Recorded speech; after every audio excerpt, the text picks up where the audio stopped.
सभी प्यारे बच्चे को गुड इवनिंग। आ जाइए बाबू, आज का सेशन हम लोग ऑन करते हैं। और देखिए आज का सबसे पहला क्वेश्चन ध्यान से देखेंगे। 68 नंबर क्वेश्चन क्या कहता है। तो कोडिंग डिकोडिंग से बच्चे क्वेश्चन दिया गया है। यदि लाल को पीला, पीला को नीला, नीला को उजला, उजला को हरा और हरा को पिंक कहा जाए एवं पिंक को पर्पल कहा जाए तो दूध का रंग कैसा होता है। तो हमें मालूम है कि दूध का रंग उजला यानी सफेद होता है और उजला को हम हरा कह रहे हैं। यानी इस कोडिंग डिकोडिंग को सॉल्व करने पे पता चलेगा कि सर दूध का रंग तो हरा होने वाला है, यानी ऑप्शन नंबर डी इसके लिए बेस्ट ऑप्शन होगा। नेक्स्ट क्वेश्चंस की ओर चलते हैं। ध्यान से देखिएगा। एक निश्चित कोड भाषा में हम बात करते हैं तो क्यू पी स्टार एल भी एम को स्टार पी क्यू, उसके बाद एम भी एल लिखता है। अगर ध्यान दोगे ना तो 3 लेटर को इंटर क्रॉस करवाया है और फिर बाद के 3 लेटर को इंटर क्रॉस करवाया है। तो इसी तरह से पूछता है @ B gamma X Z U को कैसे लिखेंगे।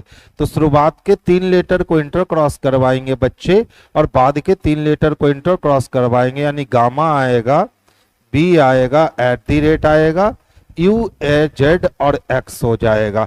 तो देखिए तो gamma B @ U Z X option number C में स्पष्टता दिखता है। तो आंसर बच्चे हम लोग सी को करेंगे, यही बेस्ट और सबसे सुटेबल आंसर होगा। क्लास तो बच्चे स्टार्ट हो गई है। नेक्स्ट क्वेश्चन देखेंगे। देखिए ध्यान से। नॉर यूएसआई को बैट विंग लिखते हैं, ओडी यूएसआई को बैटमैन लिखते हैं और ओडी जेड यूएल को सुपरमैन लिखते हैं।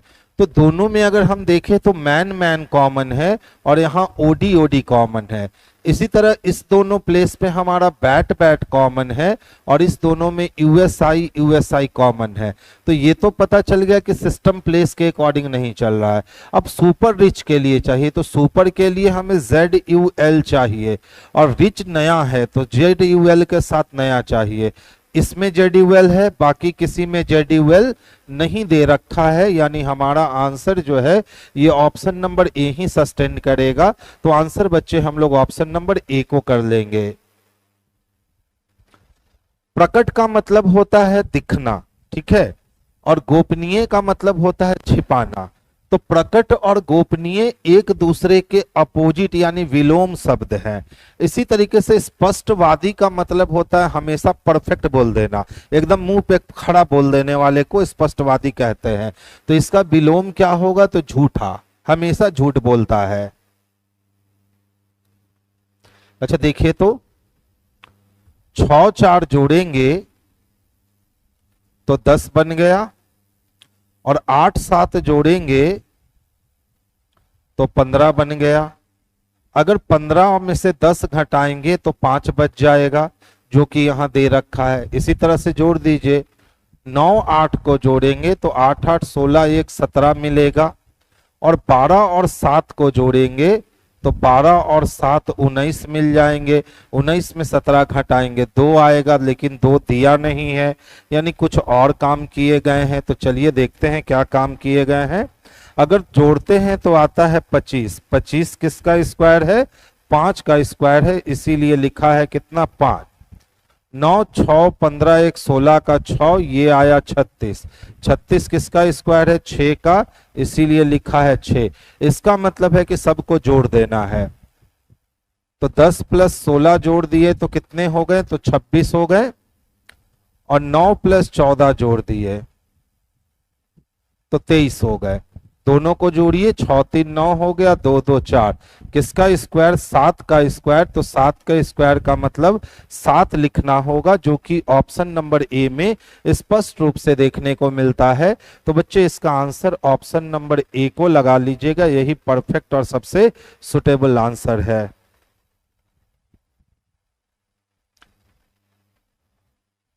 3 दूना 6, 1 दूना 2, 6 2 8, 9 दूना 18, 5 दूना 10, 28 नहीं, 5 1 6, 6 3 9, 9 3 12, 12 3 15, 16 8 24, 24 3 27 नहीं दिया है।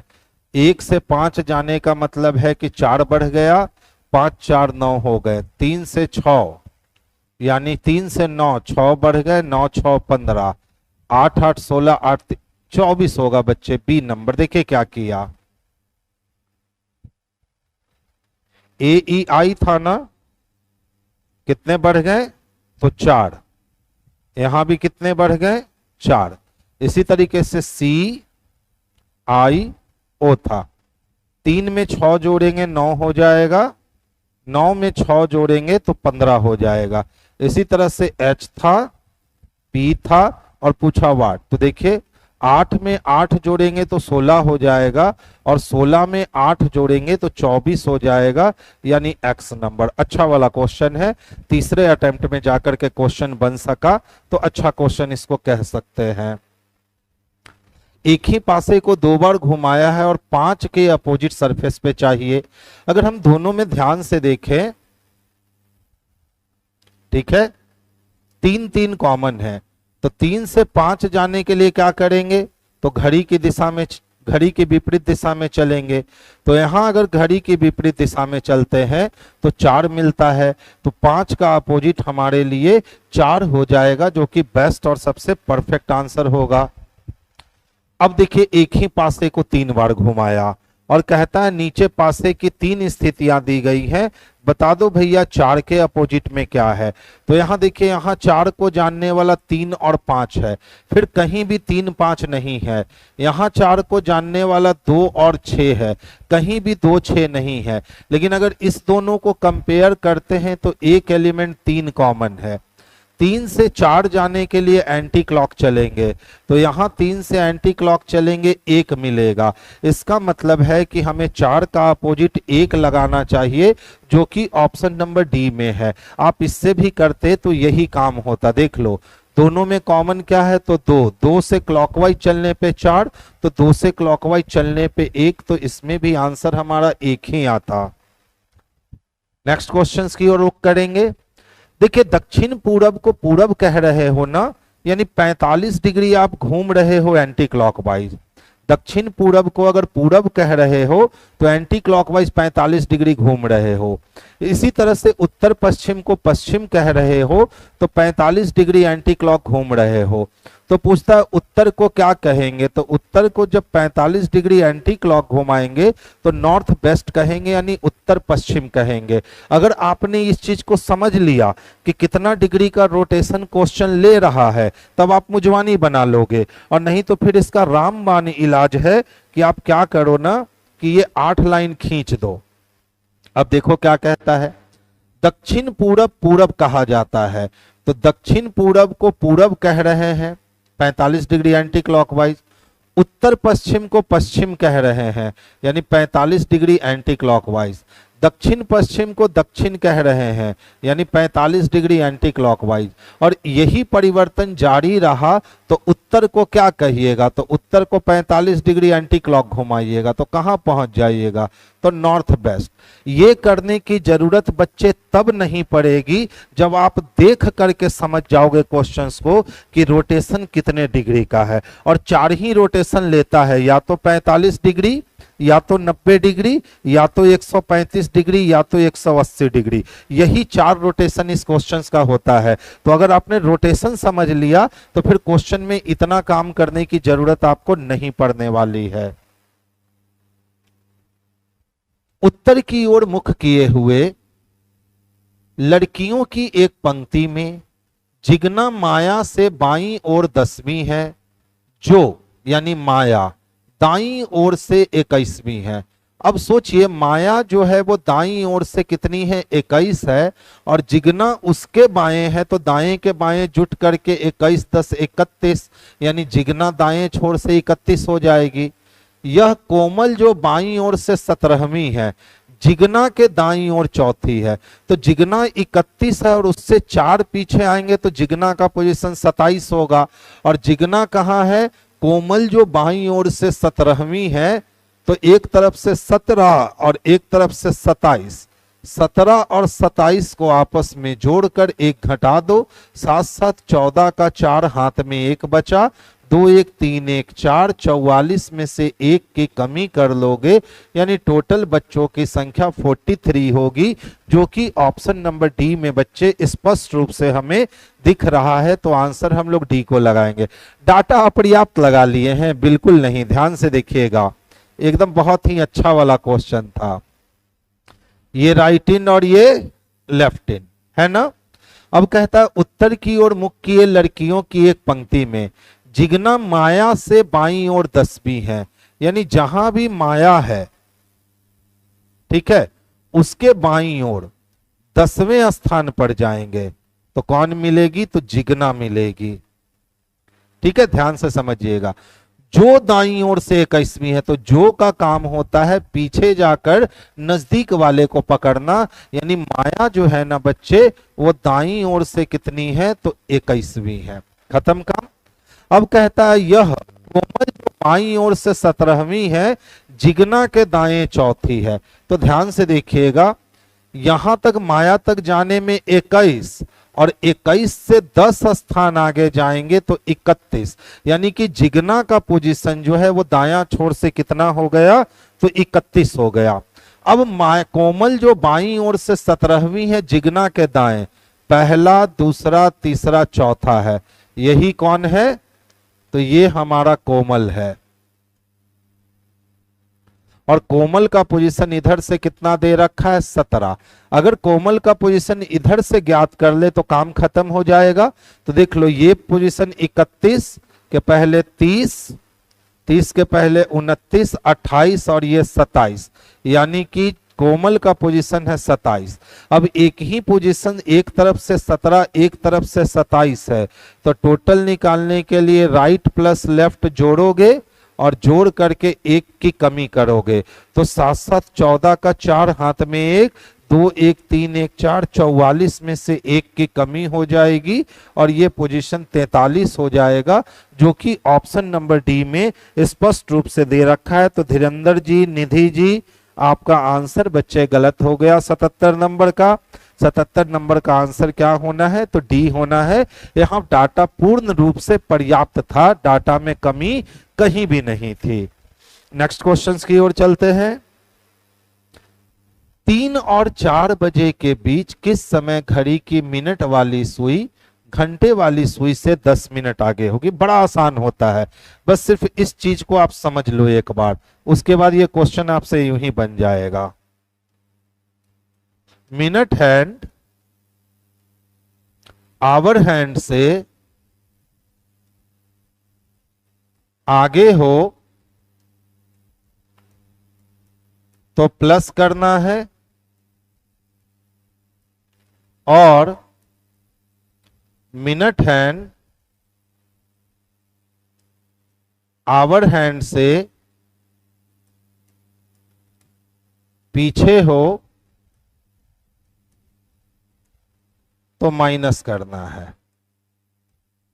इस चीज को एकदम अच्छे से अपने दिमाग में बसा लीजिए कि जब भी मिनट वाली सुई घंटे वाली सुई से आगे होगी आप प्लस कर देना, और मिनट वाली सुई घंटे वाली सुई से पीछे होगी तो आप माइनस कर देना। अब क्वेश्चन देखो क्या कहता है।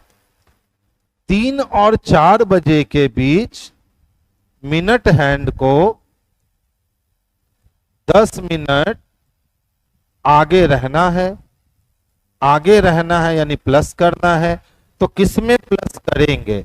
तो जो पहला अंक दिया है ना, इसको मिनट के रूप में तोड़ दो। तो देखो, घड़ी में 3 पे सुई होने का मतलब होता है 15 मिनट होना, 2 पे सुई होने का मतलब 10 मिनट होना, और 1 पे सुई होने का मतलब 5 मिनट होना। तो यहाँ 3 पे सुई है यानी ये 15 मिनट है। क्योंकि आगे बोला है तो जोड़ देंगे 10 मिनट, तो 15 और 10 कितने हो गए? तो 25 मिनट। इस 25 मिनट को 12/11 के साथ मल्टीप्लाई करेंगे तो ये हो गया आपका 300/11। अब भाग लगा दो, 11 दूना 22 कट गया, 80 बच गया, 11 सतह 77 कट गए, 3 बच गए, यानी समय क्या लगा? तो 3 बज के 27 पूर्णांक 3/11 11 मिनट। जिस ऑप्शन में आपको ये दिखता है उस वाले ऑप्शन को आप आंसर बना लीजिए, और ऐसा ऑप्शन हमेशा बी नंबर में दिख रहा है हमें, तो बी को आंसर बनाएंगे। तो कॉन्सेप्ट क्या कहता है कि इस टाइप का जब भी क्वेश्चन हमको मिले और मिनट की सुई अगर आगे बोले तो हम प्लस करेंगे, और मिनट की सुई अगर पीछे बोले तो हम माइनस करेंगे। तो किसमें प्लस करेंगे, किसमें माइनस करेंगे? तो पहले अंक को मिनट में तोड़ेंगे, इसी में प्लस करेंगे, इसी में माइनस करेंगे, उसके बाद जो आएगा उसको 12/11 के साथ कैलकुलेशन कर देंगे, हमारा आंसर स्पष्ट रूप से हमारे सामने आ जाएगा। तो ये इस टाइप के क्वेश्चंस को बनाने का सबसे शॉर्टेस्ट तरीका और सबसे फास्टेस्ट तरीका है। जब आपको इसकी आदत हो जाएगी तो आप मुजवानी बनाने लगोगे, बिल्कुल समय नहीं लगेगा। देखिए, एक आदमी ने एक स्त्री से कहा, तो किसने कहा? तो आदमी ने कहा। किससे कहा? स्त्री से कहा। तुम्हारी मां यानी स्त्री की मां एक जनरेशन ऊपर के पति के इकलौते भाई, ठीक है, मेरे चाचा हैं। मेरे कौन है? चाचा है। अब पूछता है स्त्री आदमी से कैसे संबंधित है? तो ध्यान से समझिएगा, अगर हम हैं, ये मेरे चाचा के भाई चाचा की पत्नी चाची की बेटी चचेरी बहन, या हो सकता है कि मेरे चाचा के भाई पिता, पिता की पत्नी मम्मी की बेटी अपनी बहन। तो या तो स्त्री इस आदमी की चचेरी बहन हो सकती है या तो अपनी बहन हो सकती है। कहीं भी चचेरी बहन नहीं लिखा है लेकिन अपनी बहन लिखा है, तो ऑप्शन नंबर ए को ही हम अपने लिए परफेक्ट और सुटेबल आंसर बना देंगे। तो आंसर हमारा ए हो जाएगा। इसका पीडीएफ कहां मिलेगा बच्चे? ये टेस्ट सीरीज है, ठीक है। आपको ऐप पर या ऑफलाइन मोड में आकर के टेस्ट लगाने होंगे।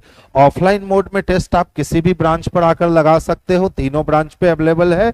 ऑनलाइन मोड में टेस्ट लगाने के लिए आप प्ले स्टोर पर जाओगे, platform test series app download करोगे, वहां से आप ये BSSC +2 level BSSC CGL 4/BSO ये वाली टेस्ट टाइप करोगे, आपके पास टेस्ट आएंगे।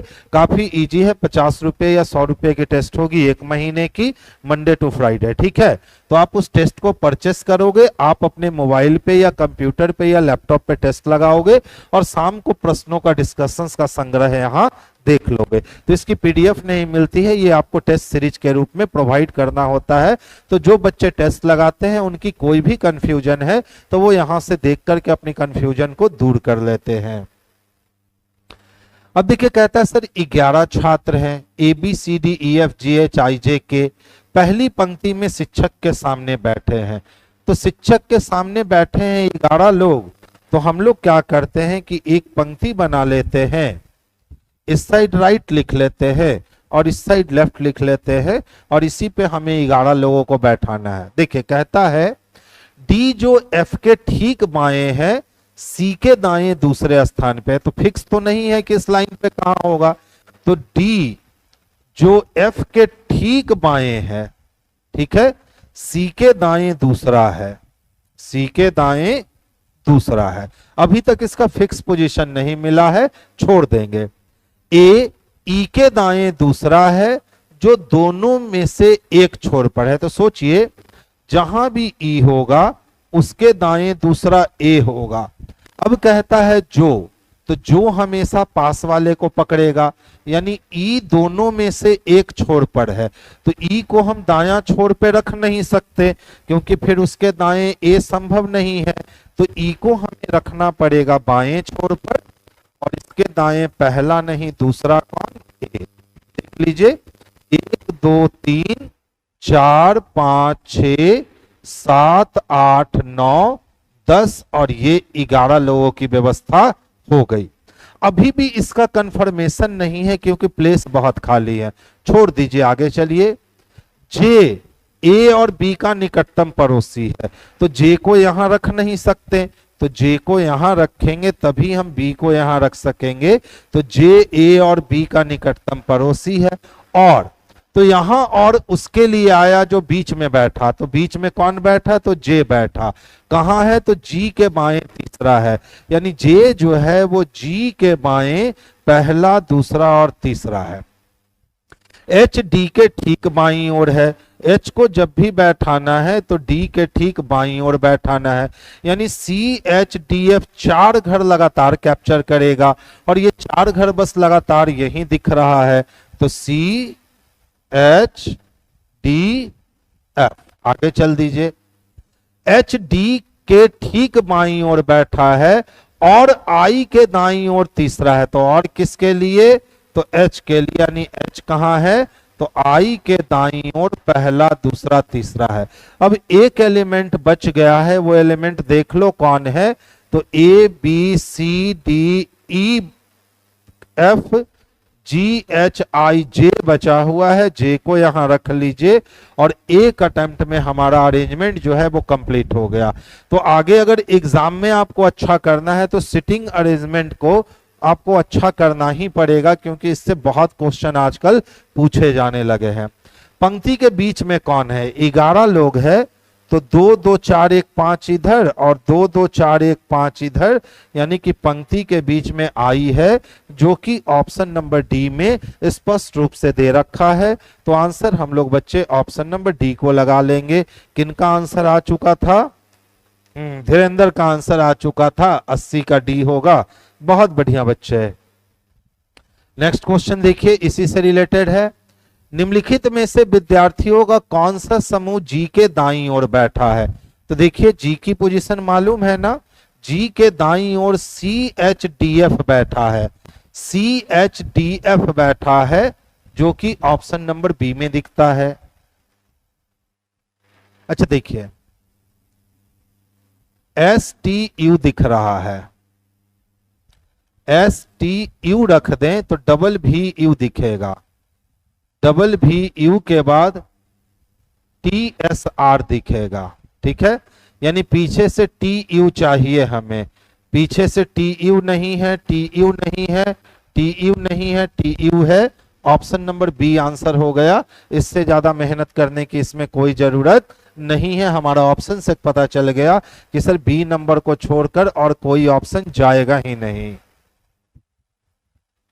देखिए सभी टी यू है, जितना भी टी था ना ये सबका सब टी यू था, कोई यू जेड नहीं है, और यू की दुश्मनी किससे है, जेड से है, कोई टी जेड नहीं है। अब देखिए टी तो यू के अंदर है और यू की दुश्मनी जेड से है, तो टी की भी दुश्मनी जेड से होगी, यानी पहला सही है कि कोई टी जेड नहीं है, कुछ टी जेड है।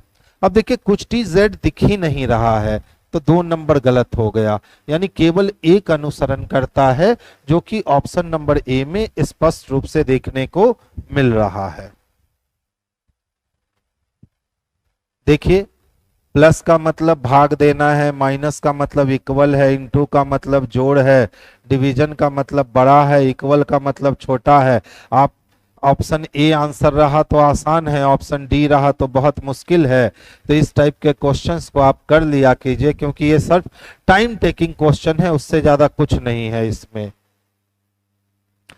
देखिए ध्यान से समझिएगा, अगर हम नाव जैसे है नीचे पलट देते हैं तो ये वाला जो इसका पतवार दिख रहा है, ठीक है, ये पतवार सीधा जाकर के ऊपर दिखने लगेगा ऐसे, इसमें नहीं है, इसमें नहीं है, इस दोनों में है। अब देखिए झंडा जो है ना वो नीचे आकर के दिखेगा इस तरह से, ठीक है, क्योंकि ऊपर वाला झंडा नीचे हो जाएगा, इसमें है, इसमें झंडा इधर चला गया है, गलत हो गया। ऑप्शन नंबर सी इसके लिए बेस्ट और सबसे सुटेबल आंसर हो गया, तो आंसर सी को लगा लीजिएगा, जो कि आसानी से बन सकता है। कहता है दी गई प्रश्न आकृति को एक ही दिशा में घुमाने पर कौन सी आकृति प्राप्त नहीं होगी। सोचिए अगर एल को हम एक ही दिशा में घुमाते हैं एंटी क्लॉक, तो ये मिलेगा, आगे जाने पर ये भी मिलेगा, आगे जाने पर ये भी मिलेगा, लेकिन ये कभी नहीं मिलेगा। ऑप्शन नंबर क्या, सी कभी नहीं मिलेगा, क्योंकि एल को हम एंटी क्लॉक घुमाएंगे तो पहले पूरब देख रहा है, फिर उत्तर पूरब देखेगा, फिर उत्तर पश्चिम देखेगा, लेकिन वो कभी भी पूरब में नहीं देख सकता है। ठीक है, तो यही सी नंबर जो है ना, ये एक ही दिशा में घुमाने पर हमें प्राप्त नहीं होगा। तो आंसर हम लोग किसको, तो सी को बना लेंगे। 85 ए और बी तो सेम ही लग रहा है। कहाँ 85 में बी और ए और बी सेम लग रहा है, मुझे तो नहीं दिखा। अच्छा, ए और बी सेम लग रहा है, झंडा देखिए तो, इससे ना काटे ए को। ठीक है, और इसमें देखिए कहां बच्चे ए और बी सेम लग रहा है, बिल्कुल सेम नहीं लग रहा है। देखिए जैसे जैसे पेपर को फोल्ड किए ना, खोल दीजिए, तो पहले पेपर को इधर खोलिए तो ये यहां कटेगा। अब पेपर को नीचे खोलिए तो ये यहां कटेगा। यानी ऐसी आकृति किसमें दिख रही है, तो ऑप्शन नंबर ए में ही दिख रही है। तो परफेक्ट आंसर हम ऑप्शन नंबर ए को करेंगे, जो बेस्ट और सबसे सुटेबल आंसर है। ध्यान से समझोगे। डेजर्ट की बात करें,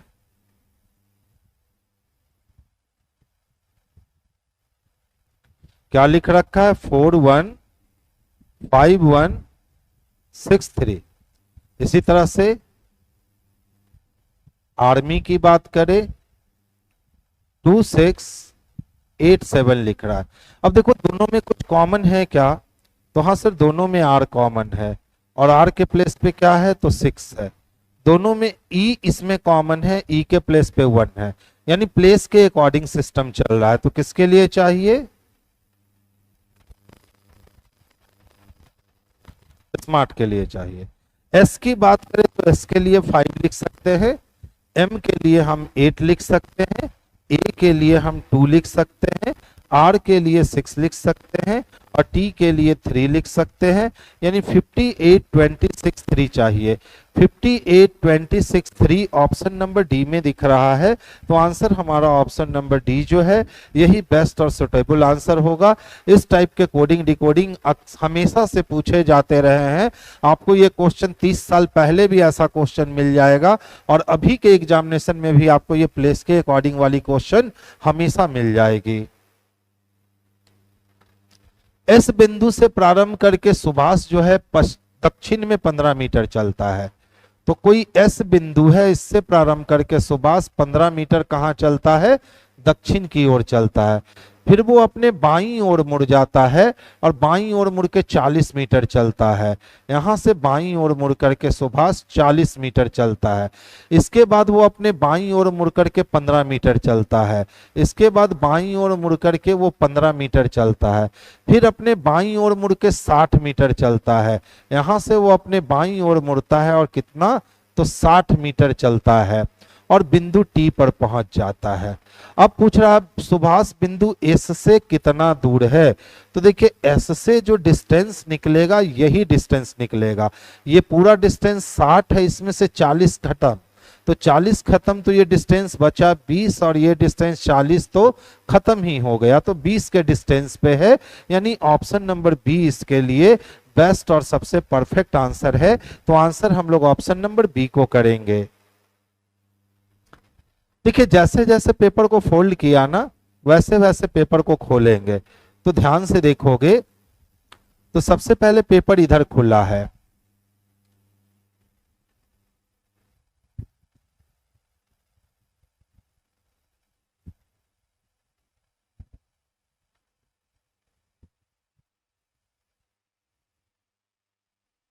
ठीक है, यही है। सबसे पहले हमने पेपर को इधर फोल्ड किया है, तो इस पेपर को पहले हम इधर खोलेंगे।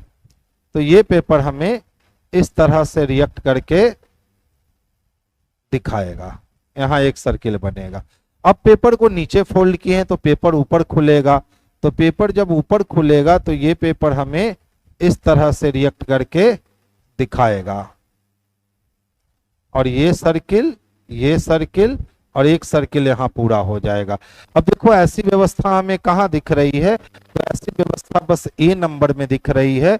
तो हमारा परफेक्ट आंसर जो है ना बच्चे, ये ए हो जाएगा। तो आंसर हम लोग ऑप्शन नंबर ए को करेंगे। कहता है 4 विकल्प दिए गए हैं, जिसमें से 3 किसी ना किसी रूप में समान है जबकि शेष में एक अलग है, उस विकल्प को चुनिए जो अलग है। तो देखिए 6 की बात करें तो 6 का स्क्वायर 36, 12 की बात करें तो 12 का स्क्वायर 144, 16 की बात करें तो 16 का स्क्वायर 256, लेकिन 62 किसी का स्क्वायर नहीं होता है, ये 8 का स्क्वायर -2 है। इसीलिए बी नंबर जो है ना वो अदर से डिफरेंट है, क्योंकि सब में स्क्वायर दे रखा था लेकिन बी नंबर ऑप्शन में स्क्वायर करके -2 कर रखा था, तो हम लोग बी को अपना आंसर बनाएंगे। देखिए जितनी भी नदियां हैं सभी नदियां दीवार है और सभी दीवार पत्थर है, जितने भी दीवार है वो पत्थर है, सभी पत्थर कपड़ा है, जितना भी पत्थर है वो सब कपड़ा है, सभी कपड़ा पेड़ है, जितना भी कपड़ा है वो सबका सब क्या है, पेड़ है। अब कहता है सर वेन डायग्राम तो बन गया, अब अपना कंक्लूजन निकालो।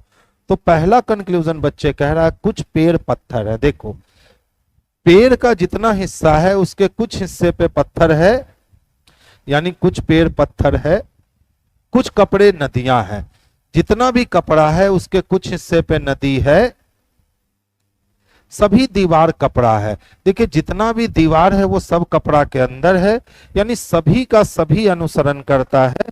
तो इस कंडीशन में हम अपना आंसर ऑप्शन नंबर डी को लगाएंगे, जो कि बेस्ट और सबसे परफेक्ट आंसर होगा। तो आंसर डी को कर लेना।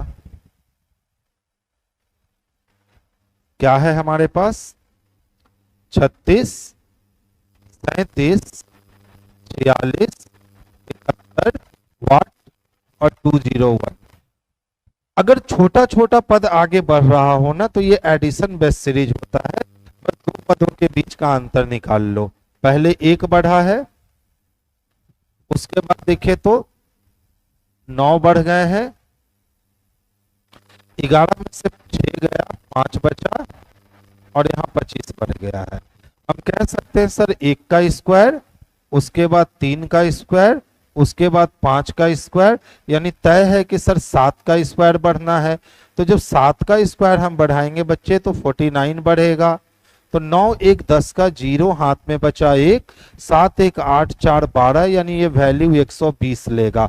120 वैल्यू किस में दे रखा है, तो ऑप्शन नंबर डी में दे रखा है। तो आंसर हम लोग ऑप्शन नंबर डी को कर लेंगे। आसान सा क्वेश्चन था। उस विकल्प का चयन करें जो दिए गए शब्दों का वह क्रम दर्शाता है जिस क्रम में वो अंग्रेजी शब्दकोश में आते हैं। तो देखिए CALI कॉमन है, तो सबसे पहले समझेंगे कि CALI है ही नहीं, हट गया। अब देखिए अब सबसे पहले B आएगा, तो यहाँ BE है और यहाँ BR है, तो पहले BE आएगा, यानी 5 नंबर उसके बाद 1 नंबर। ये ऑप्शन और ये ऑप्शन कैंसिल हो गया, यहीं पे स्वभाव हट जाएगा। अब देखिए इसके बाद B से बड़ा कौन है, C है। C यानी कि अब आना चाहिए 4 नंबर, इसमें 2 नंबर दे रखा है, ये गलत हो गया और ऑप्शन नंबर ए इसके लिए बेस्ट और सबसे सुटेबल आंसर हो गया। बिल्कुल सही है धीरेन्द्र, निधि का भी आंसर सही है। धीरेन्द्र और निधि आज आंसर दे रहे हैं, कल ममता और धीरेन्द्र आंसर दे रहे थे, आज निधि और धीरेन्द्र आंसर दे रहे हैं। बाकी लोग भी आंसर दीजिए, मुझे भी अच्छा लगेगा। देख लो बाबू क्या कहता है। 6 स्टूडेंट है ABCDEF, उत्तर की ओर अभिमुख होकर के खड़े हैं, तो 6 लोगों की व्यवस्था करनी है और सब लोग कहां देखने वाले हैं, उत्तर की ओर। अब ध्यान देना, A एक छोर पर खड़ा है और F उसके पड़ोस में है, तो A किस छोर पे खड़ा है मालूम तो नहीं है, तो 2 कंडीशन हो सकता है, A एक छोर पे खड़ा है और F उसका पड़ोसी है, या ऐसा भी हो सकता है कि A एक छोर पे खड़ा है और F उसका पड़ोसी है। 2 केस हो सकता है, छोड़ दीजिए। B E के एकदम दाएं पड़ोस में खड़ा है, तो जहां भी E होगा उसके दाएं पड़ोस में हम B को खड़ा करेंगे। अभी बहुत सारा ऑप्शन है, B दाएं छोर से दूसरे स्थान पे है। देखिए अब B का प्रूफ कर दिया कि कहां है, तो दाएं छोर से दूसरे स्थान पे, यानी ये वाली बात तो खत्म हो गई। तो 1 2 ये 3 ये 4 ये 5 और ये 6, तो बी दाएं छोर से दूसरा है, तो ई को फिर यहां आना पड़ेगा। आगे चल दीजिए। सी एफ के पड़ोस में नहीं है, जब सी को हम यहां नहीं रख सकते तो सी को यहां रखना पड़ेगा। अब पूछ रहा है सर बता दो बाएं छोर पे कौन खड़ा है, तो बाएं छोर पे ए खड़ा है, यानी ऑप्शन नंबर ए सुटेबल है। आंसर किन्होंने दिया मुझे? निधि का है 95 का ए होगा, सही है। धीरेन्द्र का भी 95 का ए होगा, सही है। बाकी बच्चे भी आंसर दीजिए। त्योहार के दिन आपराधिक घटनाओं में एकदम वृद्धि हो जाती है। स्टेटमेंट को समझिए, समस्या दिखा रहा है। जब भी फेस्टिवल सीजन आता है तो आपराधिक घटनाएं में वृद्धि हो जाती है, तो इसका समाधान करना होगा, यानी कार्यवाही लेना होगा। पुलिस को इस वृद्धि के कारण का तुरंत पता लगाया जाना चाहिए, बिल्कुल सही। भविष्य में त्योहार के दिनों में ऐसी घटनाओं की पुनरावृत्ति को रोकने के लिए पुलिस को व्यापक सावधानी बरतनी चाहिए, बिल्कुल बरतनी चाहिए। त्योहार के दिन से पहले जाने हुए अपराधी को बंदी बना लेना चाहिए, वो उसके स्वतंत्रता का हनन हो जाएगा। ठीक है, कि जो भी अपराधी हम जान रहे हैं कि अपराधी है उसको जेल में बंद कर दे, तो ये बिल्कुल गलत हो जाएगा। तो सही कौन है? तो 1 और 2 सही है, और 1 2 किस में दिखता है? तो ऑप्शन नंबर सी में दिखता है। तो आंसर हमारा ऑप्शन नंबर सी जो है यही बेस्ट और सबसे परफेक्ट आंसर होगा। 4 अक्षर समूह दिए गए हैं, जिसमें से 3 किसी तरह से संगत है और 1 असंगत है। असंगत वाले अक्षर समूह का पता लगाना है। तो देखिए 7 से 1 होने का मतलब है कि यहां 6 की कमी करेंगे। यहां 22 से 29 होने का मतलब है कि 7 जोड़ देंगे। 13 से 20 होने का मतलब है 7 जोड़ देंगे, और 4 से 11 होने का मतलब है 7 जोड़ देंगे। तो सब में आप देख रहे हो कि 7 जोड़े गए हैं पहले से दूसरे जाने के लिए, लेकिन इसमें 6 घटाया गया है, यानी यही सबसे डिफरेंट रिएक्शन दे रहा है। तो आंसर हम लोग ऑप्शन नंबर ए को करेंगे, जो बेस्ट और सुटेबल आंसर है। 5 व्यक्ति एक पंचभुज आकार मेज पर बैठे हैं। मन है तो पंचभुज आकार बनाओ, नहीं मन है तो सर्किल बना लो, काम चल जाएगा। अब कहता है केंद्र की ओर मुख करके बैठे हैं।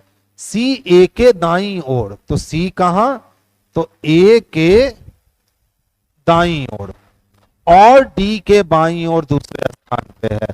तो सी ए के तो दाईं ओर है, लेकिन डी के बाईं ओर दूसरे स्थान पे है।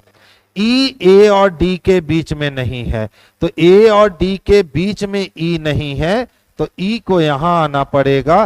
तो फिर बेचारा बच गया, बी को यहां आना पड़ेगा, बैठ गया। ई के बाईं ओर तीसरे स्थान पे कौन है?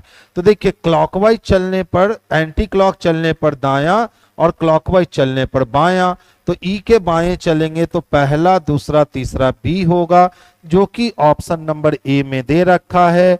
निधि का आंसर सबसे फास्ट आया है, बहुत बढ़िया बच्चे। देखिए ध्यान से समझिएगा, इस वाले हिस्से में देखिए एक लाइन लेटा हुआ है तो दूसरा हिस्सा खड़ा है। तो जब यहां हिस्सा खड़ा है तो ये दूसरा हिस्सा लेटा हुआ होगा, अपोजिट अपोजिट चल रहा है। ये कट गया, ये कट गया, ये दोनों बच गया। अब ध्यान से देखिएगा, तो ये यहां से इस तरह का रिएक्शन लेगा, ठीक है, इसमें नहीं है, तो ये कट गया। ऑप्शन नंबर ए ही हमारे लिए परफेक्ट और सुटेबल आंसर हो गए। ये वाली आकृति हमें ढूंढनी है। अच्छा बताओ, यहां से ये हम ले तो सकते हैं, हम ये भी ले सकते हैं, ये भी ले सकते हैं, लेकिन ये वाली लाइन जो है ना हमें यहां नहीं मिलेगी, यानी कैंसिल हो गया। फिर से देखो, यहां से हम इसको पकड़ तो सकते हैं, ठीक है, लेकिन ये वाली लाइन हमको यहां भी नहीं मिलेगी, कैंसिल हो गया। यहां से देखो, हमने पकड़ा, नीचे गए, यहां गए, बिल्कुल बी आंसर हो जाएगा। तो आंसर हम लोग ऑप्शन नंबर बी को कर लेंगे, जो बेस्ट और सबसे परफेक्ट आंसर है।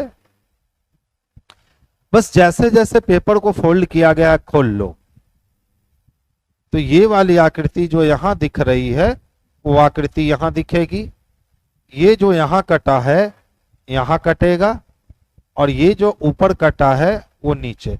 अब इसको खोलेंगे तो ये इस तरह का रिएक्शन देगा, ठीक है, ये पूरा ऊपर नीचे यहां से कटा हुआ दिखेगा। देख लो किसमें दिख रहा है, ऑप्शन नंबर ए में ही दिख रहा है, तो आंसर हमारे लिए ऑप्शन नंबर ए ही हो जाएगा। एक आदमी किसी स्थान से चलना शुरू करता है और उत्तर की ओर वो जाता है पहले 2 किलोमीटर, उसके बाद वो दाईं ओर मुड़ता है और दाईं ओर मुड़ के चलता है 3 किलोमीटर, उसके बाद वो बाईं ओर मुड़ता है और बाईं ओर मुड़ के चलता है 2 किलोमीटर। अब वो कौन सी दिशा में चल रहा है, तो देखिए अब वो एक्चुअल में ऊपर जा रहा है, और ऊपर कौन सी दिशा होगी, तो ऊपर उत्तर दिशा होगी, यानी अब वो जो है ना उत्तर दिशा में चल रहा है। तो आंसर हम लोग उत्तर को लगाएंगे, यानी ऑप्शन नंबर डी को करेंगे, जो बेस्ट और सबसे परफेक्ट आंसर होगा। देखिए बी ए की मां है, ठीक है, बी ए का भाई है, बी ए की बहन है, और बी ए का पति है, यानी हमेशा बाद वाले का रिलेशन डिफाइंड हो रहा है। कहता है कौन सही है, तो एम आर का पुत्र है। अगर मैं एम हूं तो ये मेरी मां है, अगर एन मेरी मां है तो मैं उसका बेटा हूं या बेटी पता नहीं चलेगा। एम टी की पोती है, बस वही बात है, एम लड़का है या लड़की पता नहीं चलेगा। एन टी की चाची है, तो चलिए देखिए, अगर मैं एन हूं तो ये मेरी बहन है और मेरी बहन का पिता, तो मेरी बहन का पिता मेरा भी पिता, तो टी पापा हो गया, यानी चाची हो नहीं सकता, टी एन का पिता है, यही सही है, यानी ऑप्शन नंबर डी इसके लिए बेस्ट आंसर है। 103 का आंसर पहले निधि ने ही दिया है। अच्छा, अब धीरेन्द्र जी पीछे चले गए, कंटिन्यू आंसर निधि का ही आ रहा है। बहुत बढ़िया बच्चे, ध्यान दीजिएगा, प्रीति है हमारे पास, इसको 894773 लिखा गया, जहां टी है वहां 7 लिखा गया, यानी सिस्टम प्लेस के अकॉर्डिंग चल रहा है।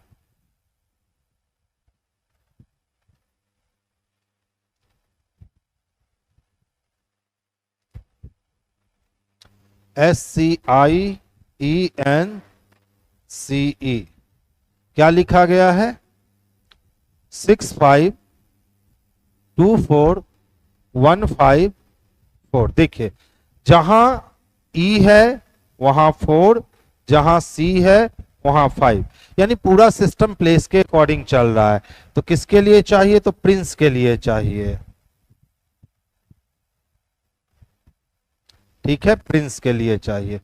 P के लिए हम लोग 8 को यूज करेंगे, R के लिए 9 को यूज करेंगे, I के लिए 2, N के लिए 1, C के लिए 5 और E के लिए 4। 98 215 89 215 4, ऑप्शन नंबर बी को आंसर बना लेंगे, जो कि बेस्ट और सबसे परफेक्ट आंसर होगा, तो बी लगा लेंगे बच्चे। केचुआ जो होता है ना वो अरजुकी प्रजाति का होता है, तो इसी तरह से मछली जो होता है ना वो रज्जुकी प्रजाति का होता है। ये याद रखिएगा, एग्जाम में कई बार ये क्वेश्चन पूछे गए हैं, ठीक है, कई बार ये क्वेश्चन पूछे गए हैं कि केचुआ जो है वो रज्जुकी प्रजाति का है, तो मछली क्या है, तो वो रज्जुकी प्रजाति का है, ये चीज याद रखिएगा। अच्छा देख लो, सीरीज है 458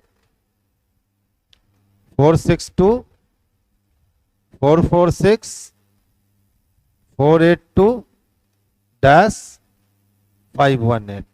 ध्यान से देखोगे, बढ़ा फिर घटा फिर बढ़ा, इसका मतलब है कि ये अल्टरनेट सीरीज चल रहा है। कैसा है, अल्टरनेट सीरीज चल रहा है। हमको ये अंतर समझना है कि ये अंतर क्या है, ठीक है, ध्यान से देखिएगा। 8 में से 6 गया 2 बच गए, 5 में से 4 गया 1 बच गए, यानी 12 की कमी हो रखी है। अगर यहां भी हम 12 की कमी करते हैं तो देख लो, तो 6 में से 2 गया तो 4, जो कि नहीं दिख रहा है। तो अब इस वाले अंतर को देखना होगा। 62 से 82 है, यानी कि यहाँ 20 बढ़ गए हैं, और 82 से 18 है, तो 8 में से 2 गया। 8 में से अगर 2 माइनस करते हैं तो 6 बचा। 11 में से 8, 3 बचा। 16 का अंतर ले रहा है। यहां भी हम 16 का अंतर देते हैं।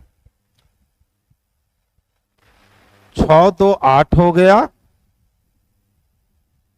6 2 8 हो गए, और 1 1 2, यानी 28 का अंतर। अगर 4 4 6 में से 28 को माइनस करेंगे तो 16 में से 8 गया 8, 3 में से 2 गया 1, 418 आ जाएगा बच्चे, जो कि ऑप्शन नंबर सी में दे रखा है। देख लो कितना अच्छे से क्वेश्चन सेटर ने क्वेश्चंस को सेट किया। उसने अल्टरनेट सीरीज तो दिखाया, लेकिन कितना कितना घटना चाहिए उसके लिए आपको दोनों सीरीज पे कमांड होना चाहिए, तभी आप इसको घटा सकते हो। जैसे यहाँ 20 और 36, 16 का अंतर लिया, तो यहाँ 12 16 का अंतर लेंगे तो 28 होगा। तो पहली बार 12 घटा तो दूसरी बार 28 घटेगा। 446 में से 28 घटाएंगे तो 418 आएगा, जो कि ऑप्शन नंबर सी है। इस क्वेश्चन को आज का खूबसूरत क्वेश्चन कहा जा सकता है। अगर लगातार करके बनाते तो समस्याएं थोड़ी बढ़ जाती। 103 को एक बार फिर बतलाना है।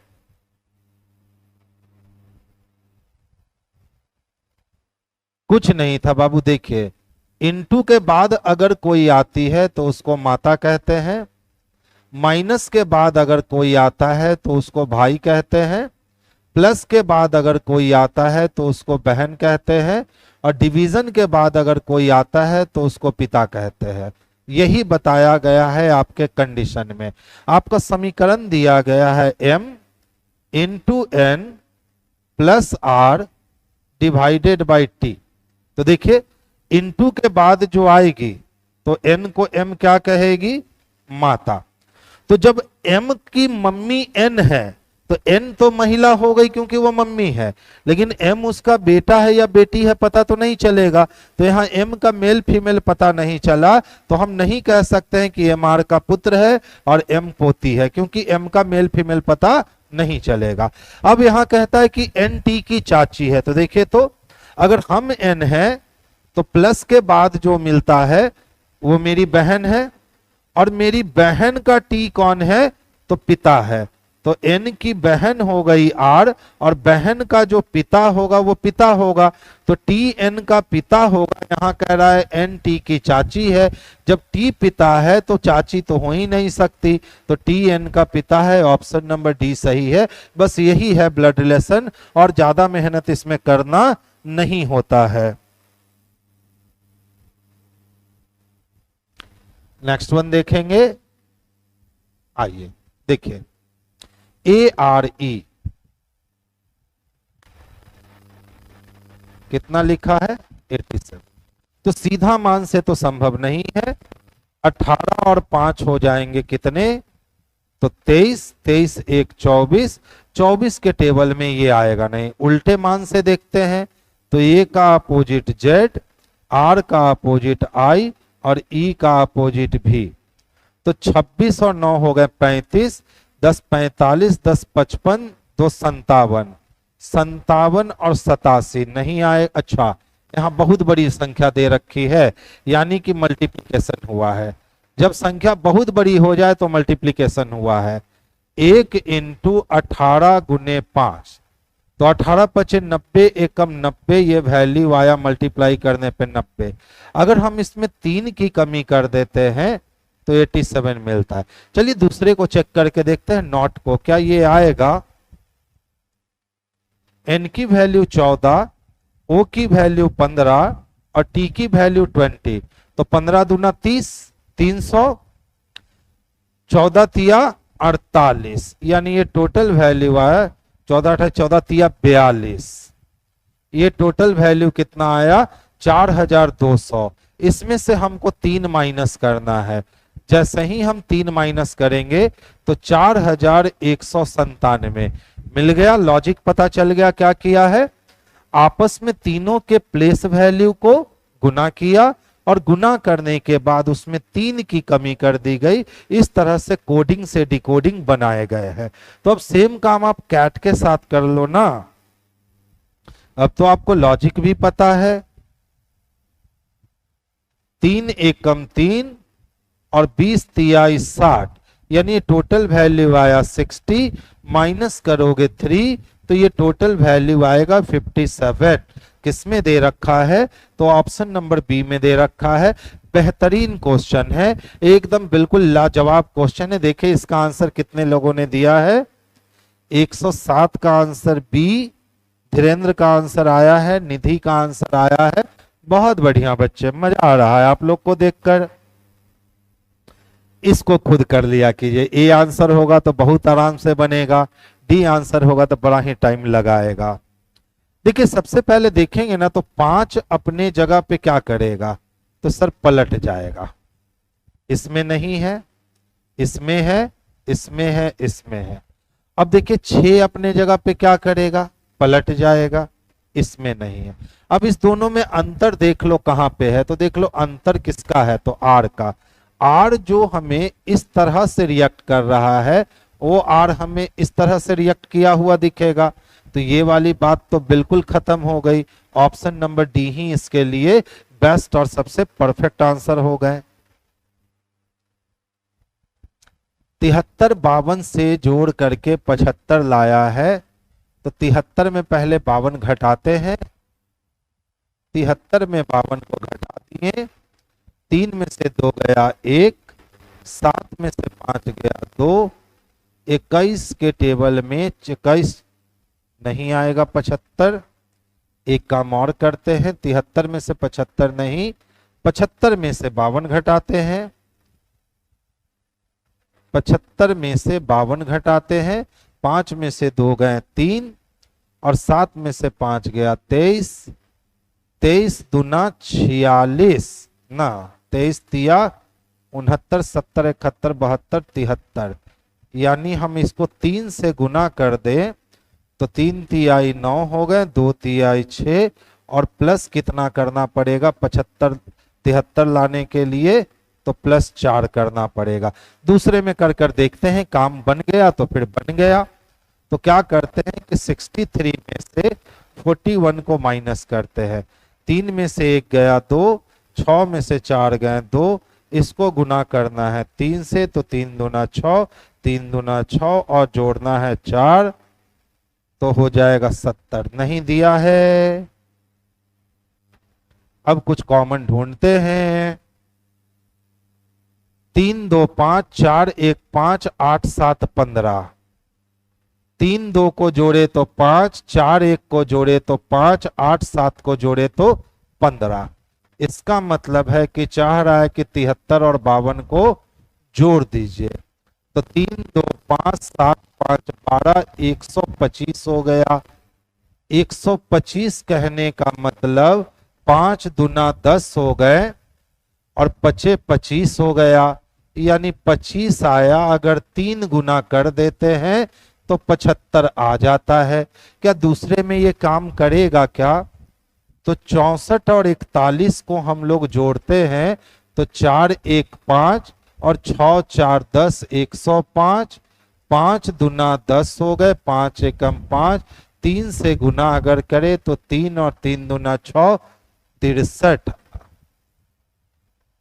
मिल गया लॉजिक, बड़ा खतरनाक लॉजिक था। तो क्या करेंगे, तो 68 को और 47 को जोड़ेंगे, 8 7 15 का 5 हाथ में 1, 6 4 10 1 11, 115 को 5 से भाग लगाएंगे, 5 दूना 10 और 5 तिहाई 15, 23 को 3 से गुना करेंगे तो 3 तिहाई 9, 3 दूना 6, 69 चाहिए। आज तो आपको ये क्वेश्चन बनाने में, जितने बच्चों ने टेस्ट दिया होगा, ये क्वेश्चन बनाने में आपको मजा आ गए होंगे। अच्छा क्वेश्चन है, चौथे अटेम्प्ट में जाकर के बना। अच्छा, कभी नहीं बन पाता है, बच्चे जब प्रैक्टिस पे आ जाओगे ना तो बनने लगेगा। देखिए हमसे भी एक बार में नहीं ना बना, हम बहुत सारा तिक्रम लगाए, तब कॉमन दिखा कि 3 2 5 4 1 5 8 7 5, लास्ट यूनिट प्लेस 5 मिल रहा है, तो माइंड क्लू किया कि भैया जब यूनिट प्लेस 5 मिल रहा है तो कहीं ना कहीं ये जोड़ करके होगा, जोड़ करके किए बन गया। तो केमी बार में बना, तो चौथी बार में ये क्वेश्चन बना। 1 2 3 अटेम्प्ट तो आया और गया, लेकिन 3 अटेम्प्ट तक क्वेश्चन बना ही नहीं, चौथी अटेम्प्ट में जाकर के क्वेश्चन बना। तो ये आपके साथ भी होगा कि हर बार एक बार में ही नहीं बना पाओगे, ठीक है, कभी 3 अटेम्प्ट भी लगेंगे, कभी 4 अटेम्प्ट भी लगेंगे इस टाइप के क्वेश्चन में। तो उससे घबराना नहीं है बच्चे, लड़ जाना है, ठीक है, जो फाइट करेगा वही जीतेगा। अब देख लो, इस क्वेश्चन को छोड़ दो भैया, आप खुद कर लेना, इसमें टाइम टेकिंग है और कुछ नहीं है। हो गया एक बार में, 5 का स्क्वायर कर दीजिए, 25 हो गया, इसको दुगना कर दीजिए, 50 हो गया, और 2 जोड़ दीजिए, 52 हो गया। इसी तरह से 7 का स्क्वायर कर दीजिए, 49 हो गया, इसको दुगना कर दीजिए, 98 हो गया, और 2 जोड़ दीजिए तो 100 हो गया, ठीक है। इसका मतलब है कि हमें चाहिए कितना, तो 164 चाहिए, और प्लस 2 करने पे चाहिए, यानी यहां 162 होना चाहिए, और यहां 2 से गुना होना चाहिए, और यहां क्या लेंगे, तो 64 दुना तो नहीं पहुंचेगा, लेकिन अगर 9 को रख दे तो 9 9 81 हो जाएगा, 81 दुना 162 पहुंच जाएगा, यानी आंसर हमारा 9 हो जाएगा, जो कि ऑप्शन नंबर बी में था। कितने बच्चों ने आंसर दिया? इस क्वेश्चन का आंसर किन्हीं ने भी हमें नहीं दिया। अच्छा लॉजिक था, इसके पीछे वाला क्वेश्चन का लॉजिक ज्यादा खतरनाक था, ये लॉजिक थोड़ा सा चलेबल था, लेकिन इसके पीछे वाले का लॉजिक सही में खतरनाक लॉजिक था। अब देखिए पूछता है सर कितने वर्ग हैं, तो सबसे पहले ये जो एक्स्ट्रा फिगर जुड़ा है ना, इस एक्स्ट्रा फिगर को भूल जाओ। जब एक्स्ट्रा फिगर को आप भूल जाओगे तो बेस को पकड़ो, बेस क्या दिखाता है, तो देखो यही बेस दिखाता है, इधर से भी 3 और इधर से भी 3। तो आपको मालूम है ना कि जब हॉरिजेंटल और वर्टिकल बॉक्स की संख्या एक समान हो तो 1 का स्क्वायर प्लस 2 का स्क्वायर प्लस 3 का स्क्वायर करते हैं, तो 3 3 9 4 13 1 14, 14 तो मिल गया। अब देखो 14 के बाद ये रहा 15 नंबर का वर्ग, और ये रहा हमारा 16 नंबर का वर्ग, इसी तरह से ये रहा हमारा 17 नंबर का वर्ग, और ये रहा हमारा 18 नंबर का वर्ग, यानी इसमें 4 वर्ग और बढ़ गए। तो 14 और 4 कितने हो गए, तो इसमें टोटल 18 वर्ग हैं। किसमें दे रखा है, तो ऑप्शन नंबर डी में दे रखा है बच्चे। तो आंसर हम लोग ऑप्शन नंबर डी को लगाएंगे बाबू, जो कि सबसे परफेक्ट आंसर होगा। उस विकल्प का चयन कीजिए जो दिए गए शब्द को सही क्रम में दर्शाता है, जैसा कि अंग्रेजी शब्दकोश में दिखाई दे रहा है। तो देखिए सबसे पहले देखो DIS कॉमन है सब में, है ना, DIS कॉमन सब में। तो अब यदि हम डिक्शनरी में देखने जाएंगे तो सबसे छोटा C है, यानी 3 नंबर से स्टार्ट होगा। C से बड़ा E है, यानी 3 के बाद 2 आएगा। E से बड़ा हमारे पास G है, यानी 5 नंबर आएगा। उससे बड़ा हमारे पास H है, 1 नंबर आएगा, और लास्ट में 4 नंबर आएगा। 32,514 यहीं पे दिख रहा है ऑप्शन नंबर सी में। तो आंसर बच्चे ऑप्शन नंबर सी को बनाएंगे, जो परफेक्ट और सबसे सुटेबल आंसर है। कहता है सर ए का अर्थ है ना कि आप प्लस कर दो, तो जहां भी ए दिखते हैं बच्चे वहां आप प्लस कर दो। बी का अर्थ है कि मल्टीप्लाई करने हैं आपको, तो जहां भी बी दिख रहे हैं मल्टीप्लाई कर दो। सी का अर्थ है कि माइनस लगाना है, बी के स्थान पे मल्टीप्लाई था। और डी का मतलब है ना कि आप डिवीजन लगाओगे। तो देखिए सबसे पहले तो हमें सारे ब्रैकेट को सॉल्व करना है। तो 13 तिया कितने हो गए, तो 39 हो गए, बटा 3 लिख सकते हैं, प्लस 7 दूना 14, 2 इंटू 6 माइनस 21, और प्लस 32 दूना 64।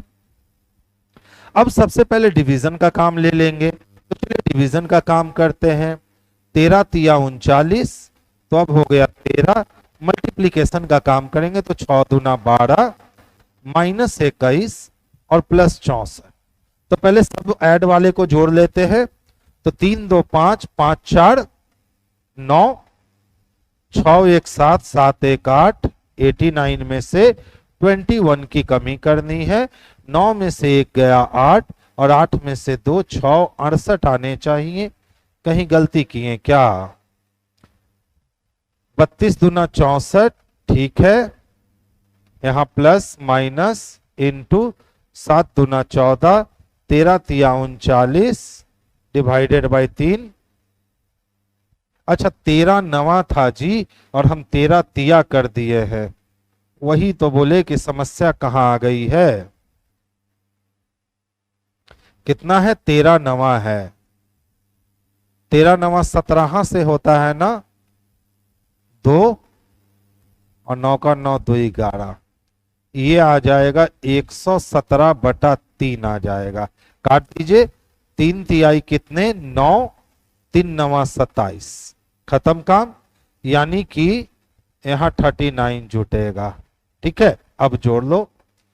9 2 11 और 4 15 के लिए 5, हाथ में बचा 1, 3 1 4 1 5, 6 5 11। 115 में से 21 की कमी करेंगे। 5 में से 1 गया 4, 11 में से 2 गया 9, यानी 94 आएगा। देख लीजिए, सावधानी हटी और दुर्घटना घटी। यहां थोड़ी सी हमारी सावधानी हट गई थी और क्वेश्चन का आंसर कहां से कहां चला गया था।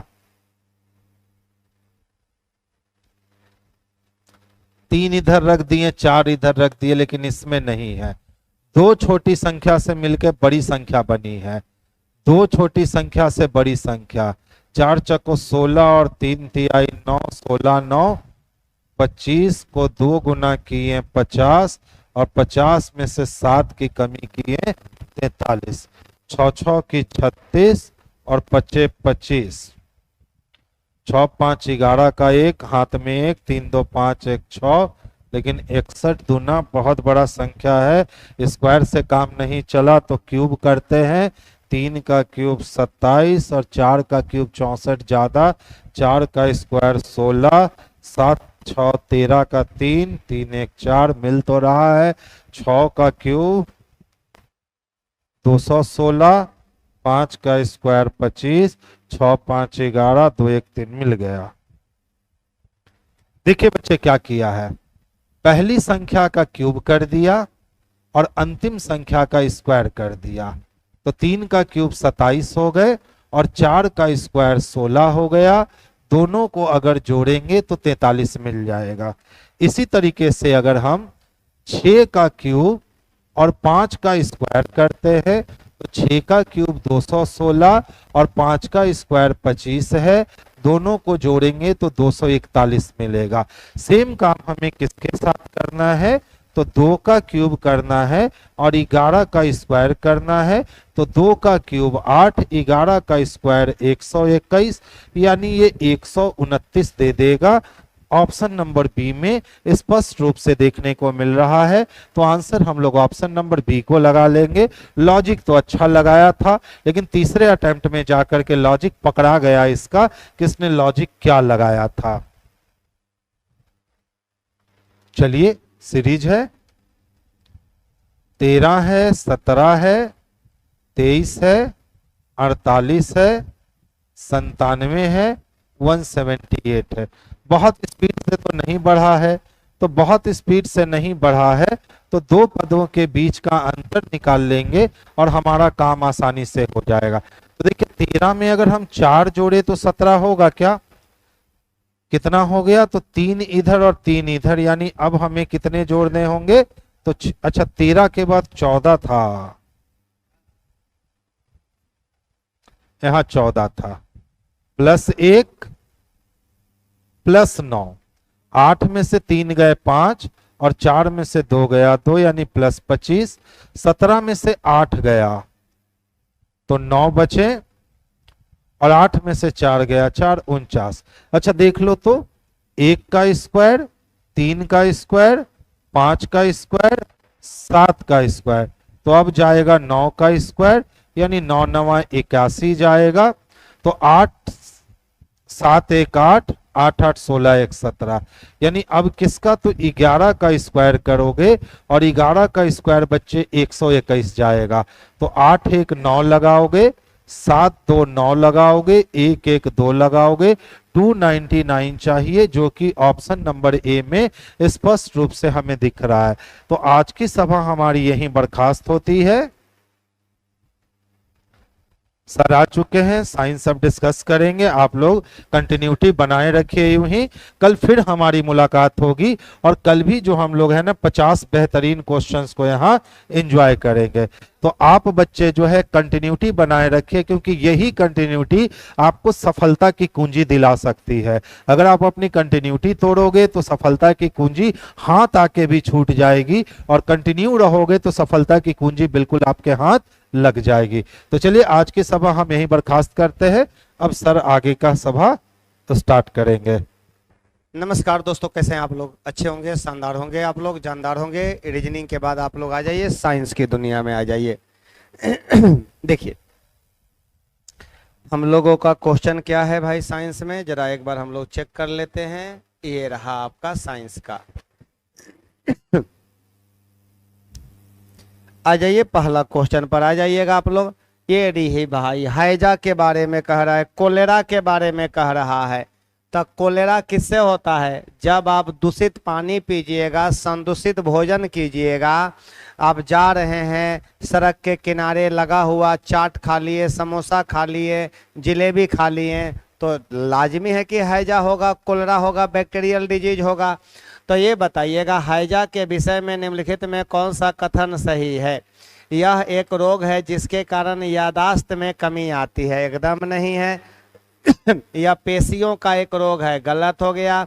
यह एक रोग है जो संदूषित खाद्य और जल के सेवन करने से होता है, एकदम सही जवाब हो गया, एकदम सही जवाब। लीजिए आ जाइए अगले सवाल पर आइएगा। यदि एक पिता का रक्त वर्ग ए है, पिता का, माता का रक्त वर्ग ओ है, तो बताइए उसके पुत्र निम्नलिखित में से कौन सा रक्त वर्ग हो सकता है? उसके पुत्र का निम्नलिखित में से कौन सा रक्त वर्ग हो सकता है? ये हमारा ब्लड का क्वेश्चन है। सुनिए, ध्यान दीजिएगा, हम जो बतला रहे हैं उसको ध्यान दीजिएगा। अगर ब्लड ग्रुप ए है तो इसमें अगर देखा जाए तो IA होती है और I होती है, ये हमारा ये देखना पड़ेगा। अगर B है तो B में देखिएगा IB होती है और हमारा I होती है। अगर AB है तो कह दीजिएगा IA हो गया और IB हो गया, IA और IB हो गया। फिर यहाँ पर अगर O है तो कह दीजिएगा I है और यहाँ पर क्या है? I है। और अब ध्यान दीजिएगा, पर ब्लड ग्रुप ए है, यहाँ पर ए है और यहाँ पर इसकी क्रॉस किससे? ओ से कराई जाती है। तो ए वाले का क्या है? तो कहिएगा IA है और I है, और ओ वाले का क्या है? I है और यहाँ पर I है। यही ना है हमारा। तो एगो होती है, यहाँ पर एगो होती है आपका डोमिनेंट होती है और एगो डोमिनेंट नहीं होती है। तो याद रखेंगे ये वाला हमारा इसके पास तो क्या बनेगा? IA और I बनेगा यहाँ पर। तो ये बताइए IA और I, IA और I का मतलब A हो गया हमारा, ये A हो गया हमारा, ये ठीक ना। IA और I का मतलब A हो गया, फिर इसका इससे कर देना है, तो IA हो गया और I हो गया, तो यहाँ पर भी हमारा A ही हो गया। फिर यहाँ पर ये वाला इससे, तो I हो गया, तो यहाँ पर O हो गया हमारा। फिर ये वाला इससे, तो कहिएगा I और I हो गया, तो कहिएगा O हो गया। तब बच्चा का ब्लड ग्रुप होगा, बच्चों में संभावित ब्लड ग्रुप, बच्चों में संभावित ब्लड ग्रुप जो होती है, ब्लड ग्रुप जो होती है A या O, A एवं O होगा, A या O होगा, A एवं A और O होगा, A और O होगा। तो A भी हो सकता है, O भी हो सकता है। तो कह रहा है कि कौन सा हो सकता है? B कभी नहीं, A भी नहीं, A भी एकदम A B अथवा O, ए बी अथवा ओ? नहीं सर जी ओ होगा। ये रहा आंसर आपका। कोई भी है तो निकाल सकते हैं आप, कोई दिक्कत नहीं है। अगले पर आ जाइएगा। विटामिन के की विशिष्ट भूमिका किसके संश्लेषण में होती है? विटामिन के जो होती है ना, विटामिन के जो होती है रक्त को थक्का बनने में मदद करता है। ये विटामिन के जो होता है रक्त को थक्का बनने में मदद करता है। रक्त को थक्का बनने में मदद करता है, हेल्प करता है, मदद करता है। और यहाँ याद रखेंगे ये जो होती है डैश डैश की विशिष्ट भूमिका निभाती है और रक्त को थक्का बनने में मदद करता है। कौन? हमारा आपका प्रोथ्रोम्बिन। यहाँ पर हमारा प्रोथ्रोम्बिन।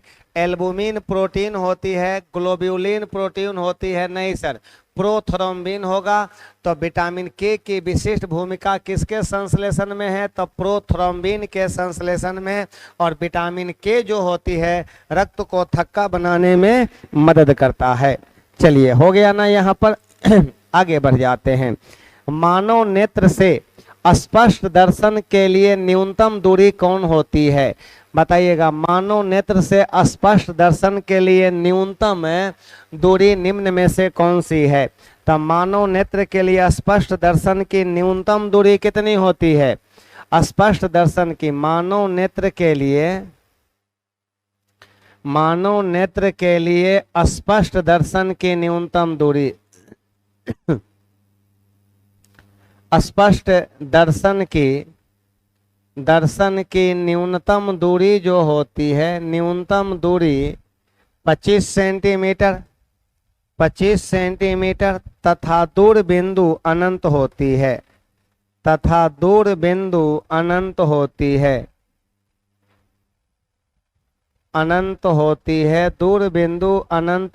है। चलिए भाई, दूर बिंदु अनंत होती है, इन्फिनाइट होती है। तो 25 सेंटीमीटर का मतलब हो गया कि 25 और बटा कह दीजिएगा 25/100। 25/100 मीटर बराबर 1/4 मीटर। और यही पर कह दीजिएगा 0.25 मीटर। एकदम आंसर नंबर हमारा 1 आ जाएगा। आएगा ना 1 नंबर? एकदम हाँ, 1 नंबर ऑप्शन हमारे प्रश्न का सही जवाब आ गया। लाजवाब आंसर आ गया। लीजिए अगले सवाल पर आइएगा। निम्नलिखित में कौन सही नहीं है? कौन सही नहीं है? तो कह रहा है कि कौन सही नहीं है? वायु में ध्वनि की चाल वायु की आर्द्रता बढ़ने से बढ़ती है। सही बात तो है। वायु में ध्वनि की चाल जो होती है आर्द्रता बढ़ने से बढ़ जाती है। आर्द्रता बढ़ता है तो घनत्व में कमी आती है और ध्वनि की चाल बढ़ जाती है। सही है। वायु में ध्वनि की चाल वायु के तापमान घटने पर घटती है, बढ़ने पर बढ़ जाती है। तभी ना हम लोग कह देते हैं, कहिएगा भी directly proportional root under T का। ये सही बात है। जल में ध्वनि की चाल अधिक होती है वायु में ध्वनि की चाल से। तो कह रहा है कि जल में ध्वनि की चाल अधिक होती है वायु में ध्वनि की चाल से। उपरोक्त सभी, तो कहिएगा कौन सही नहीं है? कौन सही नहीं है? कह रहा है कि निम्नलिखित में कौन सही नहीं है? Which of the following is not correct? कहिएगा वायु में ध्वनि की चाल वायु के तापमान घटने पर घटती है, तापमान बढ़ने से बढ़ेगी, घटने पर घटेगी। जल में ध्वनि की चाल अधिक, वायु में ध्वनि की चाल, जल में ध्वनि की चाल अधिक होता है वायु में ध्वनि की चाल से।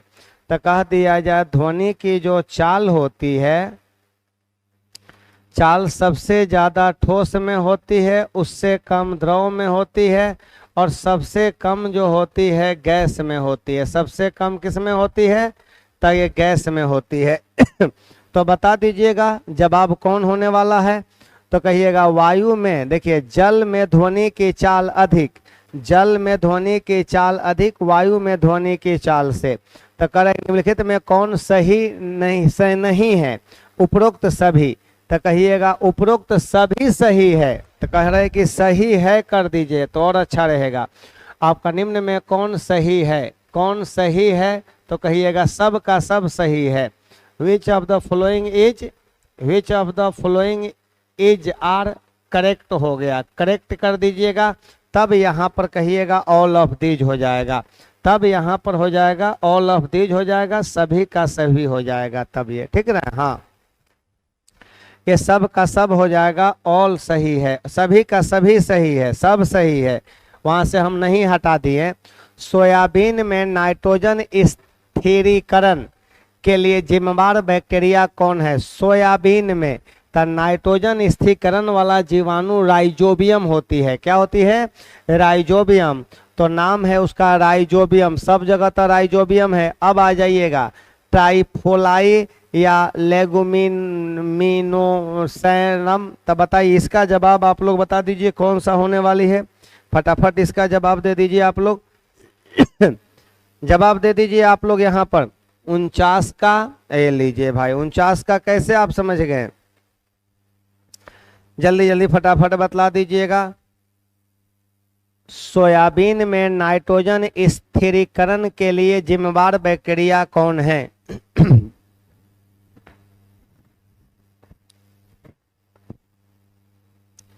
बोलिए फटाफट कौन हो जाएगा? तो कहिएगा राइजोबियम, आपका जैपोनिकम, राइबोजियम जैपोनिकम होती है, राइजोबियम जैपोनिकम, सही बात है, जैपोनिकम होती है, एकदम एक नंबर ऑप्शन सही है, याद रखिएगा। जब जल को 0 डिग्री सेल्सियस से देखिए ध्यान दीजिएगा, जब जल को 0 डिग्री सेल्सियस से आपका 10 डिग्री सेल्सियस तक गर्म किया जाता है तो आयतन क्या होती है? सुनिए यहाँ पर समझ लीजिए पहले बातों को कि 0 डिग्री सेल्सियस से कहाँ तक, तो ये 0 डिग्री सेल्सियस हो गया 1 डिग्री, ऐसे कर दीजिए ना। देखिए हम यहाँ पर देने जा रहे हैं 0 डिग्री सेल्सियस हो गया, 1 डिग्री हो गया, 2 डिग्री हो गया, 3 degree, 4 degree Celsius, 5 degree Celsius, 6 degree Celsius, 7 degree Celsius, 8 degree Celsius. तो जब पानी को गर्म करते हैं तो बताइएगा घनत्व तो पहले क्या करता है? बढ़ता है। घनत्व तो क्या करता है? बढ़ता है। उसके बाद में क्या करता है? कहिएगा घटता है। उसके बाद में घटता है। आयतन बताइएगा, पानी को जब गर्म किया जाता है तो आयतन के लिए कह रहा है ना, आयतन पहले क्या होता है? ज़्यादा, यहाँ पर ये, उसके बाद कम, उसके बाद कम, उसके बाद में कम। अब ये लीजिएगा, इसके बाद में ये बढ़ेगा, ये बढ़ेगा, ये बढ़ेगा, यहाँ पर और ये बढ़ेगा। तो बताइए जब पानी को गर्म किया जाता है, जब जल को 0 डिग्री सेल्सियस से 10 डिग्री सेल्सियस तक गर्म किया जाता है तो आयतन पर क्या फर्क पड़ता है? तो ऊपर वाला हमारा घनत्व हो गया, ये घनत्व हो गया, यहाँ पर होता है मैक्सिमम, यहाँ पर हो गया मैक्सिमम, और इसको कह देते हैं हम लोग आयतन कह देते हैं, आयतन। और यहाँ पर होते हैं मिनिमम, मिनिमम, मिनिमम हो गया। तो जब पानी को गर्म किया जाता है तो बताइएगा, तो पहले इसका आयतन, अरे बाबा, पहले इसका आयतन घटता है, पहले ये सिकुड़ता है 4 डिग्री सेल्सियस तक, इसके बाद में ये फैलता है। तब पहले घटता है बाद में बढ़ता है, पहले घटता है कहाँ तक? 4 तक, और उसके बाद में बढ़ता है। यही तो है हमारा, यही बातें हैं। तो यही चार्ट याद रखना है, आपको बताया गया है। बताइएगा घनत्व पर क्या फर्क पड़ेगा? घनत्व पहले बढ़ेगा 4 तक, और उसके बाद में घनत्व क्या होता है? घटता है। और जब पानी को ठंडा कीजिएगा तो वही बात है, पानी को ठंडा करेंगे तो आयतन पहले घटेगा 4 तक और उसके बाद बढ़ेगा, उसके बाद बढ़ेगा। जैसे ही पानी का टेम्परेचर 0 होगा, यहाँ पर वो बर्फ में बदल जाएगा और आयतन सबसे ज़्यादा होगा। तो लीजिए बन तो गया। यहाँ पर अगले सवाल पर आ जाइए आप लोग। अगला सवाल क्या है? 4 डिग्री सेल्सियस तापमान पर जल का घनत्व अधिकतम होता है। सही बात तो है, 4 डिग्री सेल्सियस पर जल का घनत्व अधिकतम होता है। क्यों भाई? हाइड्रोजन बंध के कारण, बर्फ की गैर क्रिस्टलीय संरचना के कारण नहीं। तो कह दीजिएगा घनत्व ज़्यादा होता है, घनत्व ज़्यादा होता है, इसलिए ज़्यादा होता है कि उसमें हाइड्रोजन बंधन। बताइए जल में कौन सा बंधन होता है? हाइड्रोजन बंधन। तो 51 का बर्फ की गैर क्रिस्टलीय संरचना के कारण, नहीं 1 नंबर दीजिएगा, सिर्फ 1 नंबर दीजिएगा, 51 का 1 नंबर दीजिए, ठीक है। अगला सवाल है कि उचित रीत से कटे हीरे की असाधारण चमक का आधारभूत कारण क्या है। तो हीरे में चमक के कारण क्या है, तो कहिएगा अपवर्तनांक उच्च, अपवर्तनांक कहिएगा उच्च होता है 2.42 होती है, और क्रांति कोण निम्न होती है। अपवर्तनांक उन क्रांति कोण जो होती है, कोण बराबर कहिएगा निम्न होती है, क्रांति कोण निम्न होती है, और जिसके कारण इसमें प्रकाश का TIR की घटना होती है, टोटल इंटरनल रिफ्लेक्शन की घटना होती है, जिसके कारण हीरा चमकीला प्रतीत होता है। तो बताइएगा हीरा का अपवर्तनांक ज़्यादा होता है, अपवर्तनांक ज़्यादा होने से क्रांति कोण का मान कम होता है, और ऐसे भी इसमें प्रकाश के TIR की घटना होती है, टोटल इंटरनल रिफ्लेक्शन की। यह बहुत कठोर होता है, नहीं यह सुनिश्चित विचलन तल, इसमें इसके सुनिश्चित विचलन तल होते हैं। यह अति उच्च पारदर्शिता होती है, नहीं इसका अति उच्च अपवर्तक सूचकांक होता है। सही बात है, 2.42 होती है, एकदम डी नंबर ऑप्शन सही होगा। अगले नंबर पर आ जाते हैं। अगला नंबर क्या है, सूची 1 को सूची 2 से मिलाना है। आमीटर, आमीटर से धारा मापा जाता है, ये इसकी मुलाकात 2 से कीजिएगा। एनीमोमीटर, हवा की गति और शक्ति मापने वाले यंत्र को एनीमोमीटर कहा जाता है। Issue sir, issue network issue नहीं, धर्मेंद्र जी नेटवर्क इशू नहीं, थोड़ा बहुत तो होता है, क्या कीजिएगा, कहिएगा एनीमोमीटर। एनीमोमीटर हवा की गति और शक्ति मापता है। ये पायरोमीटर उच्च तापमान को मापता है, उच्च तापमान को पायरोमीटर का से मापा जाता है। वोल्ट मीटर विभवांतर मापता है, 1 नंबर। तो 2 3 4 1 2 3 2 3 2 3 4 1 हो गया, 2 3 4 1 हो गया। तब बताइएगा आमीटर से धारा मापा जाता है, एनीमोमीटर से क्या चीज, वायु की गति और शक्ति मापा जाता है। पायरोमीटर से उच्च तापमान मापा जाता है। वोल्ट मीटर से विभवांतर मापा जाता है। 2 3 4 1 2 3 4 1 एकदम डी नंबर ऑप्शन सही हो गया, डी नंबर ऑप्शन सही हो गया। अगला है कि उत्प्लवन बल का परिमाण, उत्प्लवन बल जो होती है आपका परिमाण तरल पदार्थ के किस गुण पर निर्भर करता है। उत्प्लवन बल का परिमाण तरल पदार्थ के किस गुण पर निर्भर करता है। तो लीजिए ना, उत्प्लवन बल जो होती है, उत्प्लवन बल जो होती है F बराबर होती है रो भी जी के बराबर, रो भी जी के बराबर। रो का मतलब होता है घनत्व होता है, रो का मतलब हो गया द्रव का घनत्व हो गया, द्रव का घनत्व हो गया। और द्रव का घनत्व जितना ज़्यादा होगा, घनत्व जितना ज़्यादा होगा उसमें उत्प्लवन बल का मान भी उतना ही ज़्यादा होगा। ये धक्का देने वाला बल होता है। जब कोई पदार्थ किसी द्रव में अंशतः या पूर्णतः डूबी होती है तो उस पर नीचे से ऊपर की ओर जो धक्का देने वाला बल है वही बल उत्प्लवन बल कहलाता है। इसी बल के कारण वस्तु के भार में कमी आती है। भी का मतलब होता है पदार्थ का वह आयतन, पदार्थ का वह आयतन जो द्रव में डूबा हुआ है, जो द्रव में डूबा है, जो द्रव में डूबा हुआ है, डूबा है, पदार्थ का वह आयतन जो द्रव में डूबा है, यही तो है। और जी का मतलब गुरुत्वीय त्वरण होती है, गुरुत्व जनित त्वरण होती है। तो बताइएगा उत्प्लवन बल का मान जो होती है तरल पदार्थ के क्या चीज पर, घनत्व पर निर्भर करता है, डेंसिटी पर निर्भर करता है। घनत्व ज्यादा होगा तो उत्प्लवन बल का मान भी ज्यादा होगा, घनत्व कम होगा तो उत्प्लवन बल का मान भी कम होगा। समुद्री जल का घनत्व ज्यादा होती है, कहिएगा रो समुद्री जल, समुद्री जल ग्रेटर देन कह दीजिएगा रो नदी, ग्रेटर देन क्या बोलिएगा रो नदी कह दीजिएगा, ग्रेटर देन रो नदी। रो नदी हो गया, नदी के जल, नदी के जल हो गया। तो ये बताइएगा समुद्री जल लवणीय जल होती है और इसका घनत्व क्या होती है, नदी के जल के घनत्व से क्या होती है, कहिएगा अधिक होती है। तो उसमें उत्प्लवन बल का मान भी ज्यादा होती है। तब ना हम लोग कहते हैं कि समुद्र में तैरना आसान होता है नदी या झील में तैरने के अपेक्षा।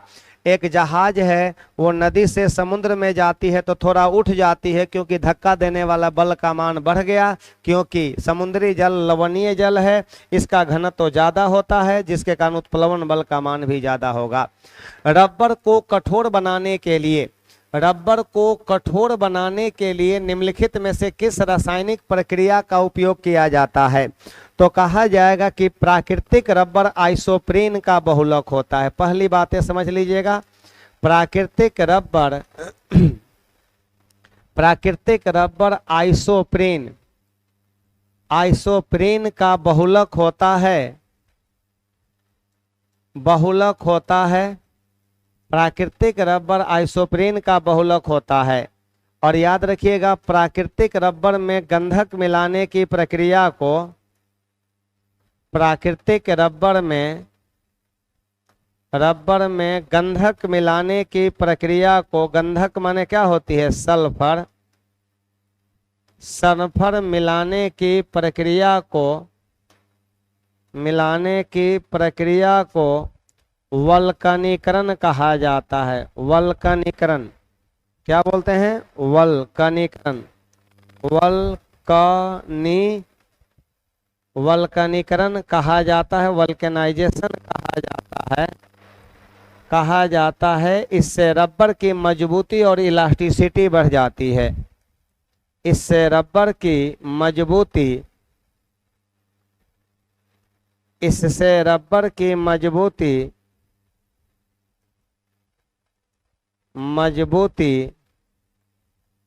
और इलास्टिसिटी बढ़ जाती है, और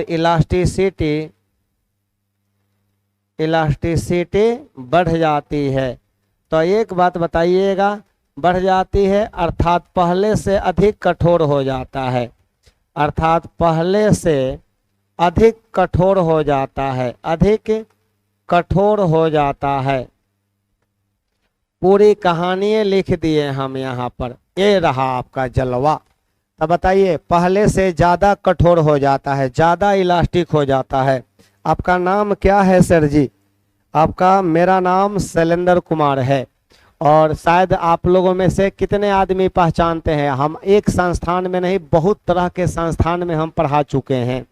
और मैं आज से नहीं लगभग 23 साल हो गए पढ़ाते हुए हमको, 23 ईयर्स से मैं इस पटना की धरती पर पढ़ा रहा हूँ। चल खैर कोई बात नहीं है।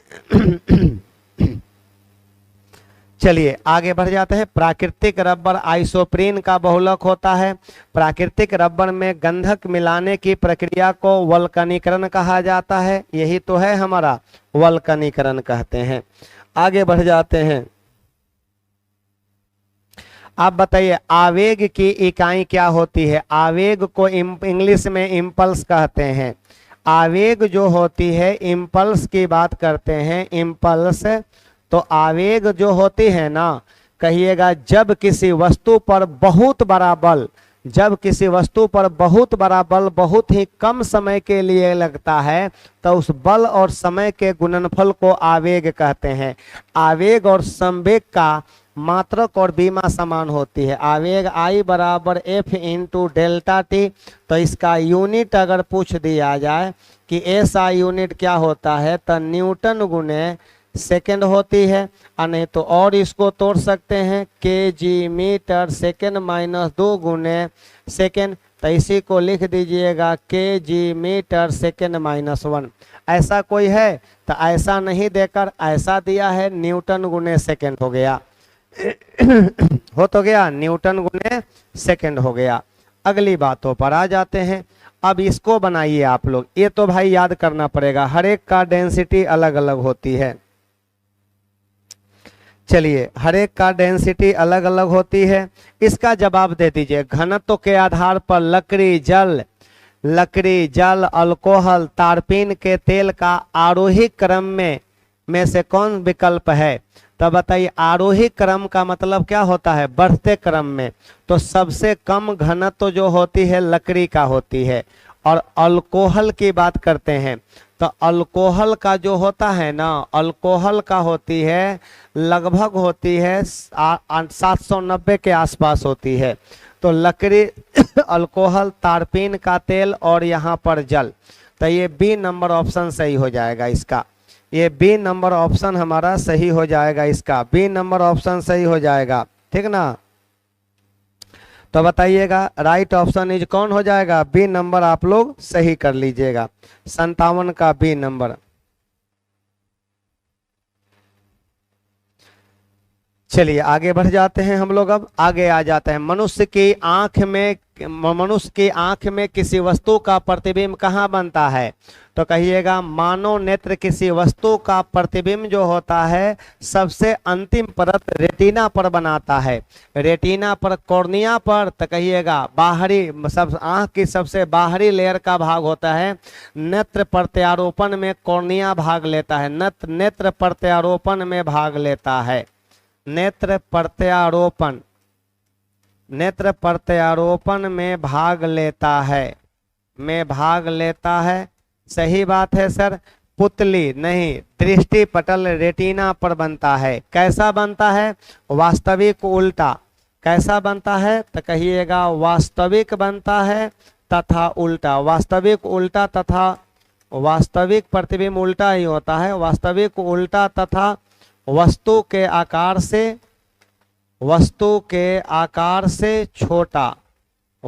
आकार से छोटा प्रतिबिंब बनता है। कहाँ पर, रेटिना पर बनता है। लेकिन मानव मस्तिष्क उस उल्टे प्रतिबिंब को सीधा कर दिखलाता है। तो ये बताइएगा डी नंबर ऑप्शन सही हो गया इसका। 59 में आइएगा, निम्नलिखित में कौन जीवाश्म ईंधन है। तो जीवाश्म ईंधन में कौन आ जाएगा, तो कहिएगा जीवाश्म ईंधन में हमारा कोयला आएगा, पेट्रोलियम आ जाएगा, प्राकृतिक गैस आ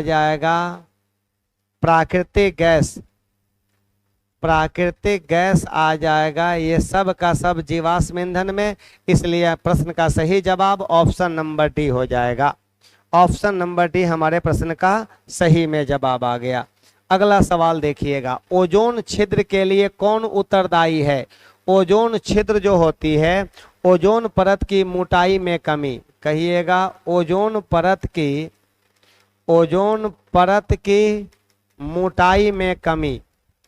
मोटाई में कमी को ओजोन छिद्र कहते हैं। ऐसा नहीं कि आर पार छेद हो गया एगो, नहीं, गलत हो जाएगा। ओजोन परत की मोटाई में कमी को ओजोन छिद्र नाम दिया गया है।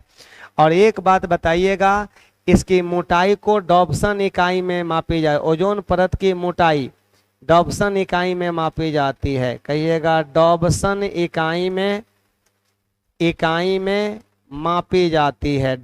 इकाई में मापी जाती है। ये बताइएगा विश्व ओजोन परत संरक्षण दिवस कब मनाई जाती है। तो कहिएगा, ये तो जानते हैं आप लोग ना, विश्व ओजोन परत संरक्षण दिवस, हाँ, डॉप्सन इकाई में। और ओजोन परत की मोटाई में जो दिन प्रतिदिन कमी होती है उसके लिए मुख्य रूप से जिम्वान है CFC, क्लोरोफ्लोरोकार्बन होती है, CF2Cl2 होती है। इसी को कहा जाता है फ्रियोन के नाम से भी जानते हैं, इसी को फ्रियोन भी कहा जाता है। क्या बोलते हैं इसको, फ्रियोन भी कहा जाता है।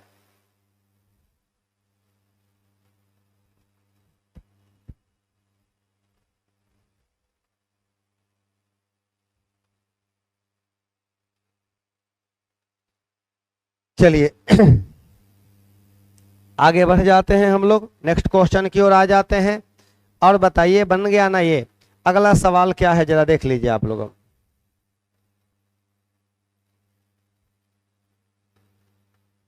अगला सवाल पढ़ लीजिए आप लोग। अब अगला सवाल क्या कह रहा है, फटाफट बतला दीजिए आप लोग। अगले सवाल का जवाब दे दीजिए आप लोग। अब अगला सवाल का जवाब फटाफट बतला दीजिए कौन सा होने वाली है। अगला सवाल ये रहा आपका अगला सवाल।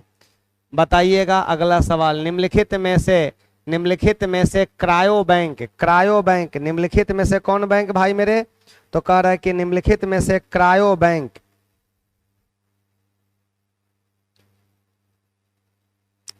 निम्नलिखित में से क्रायो बैंक कौन बैंक भाई मेरे? तो क्रायो बैंक कहा जाता है। निम्नलिखित में से क्रायो बैंक आपका एक्स टिश्यू संरक्षण के लिए कौन सी गैस जिम्मेवार होती है? क्रायो बैंक्स एक्स टिश्यू संरक्षण के लिए कौन सी गैस जिम्मेवार होती है? इसका जवाब दे दीजिए फटाफट आप लोग तो जरा सा।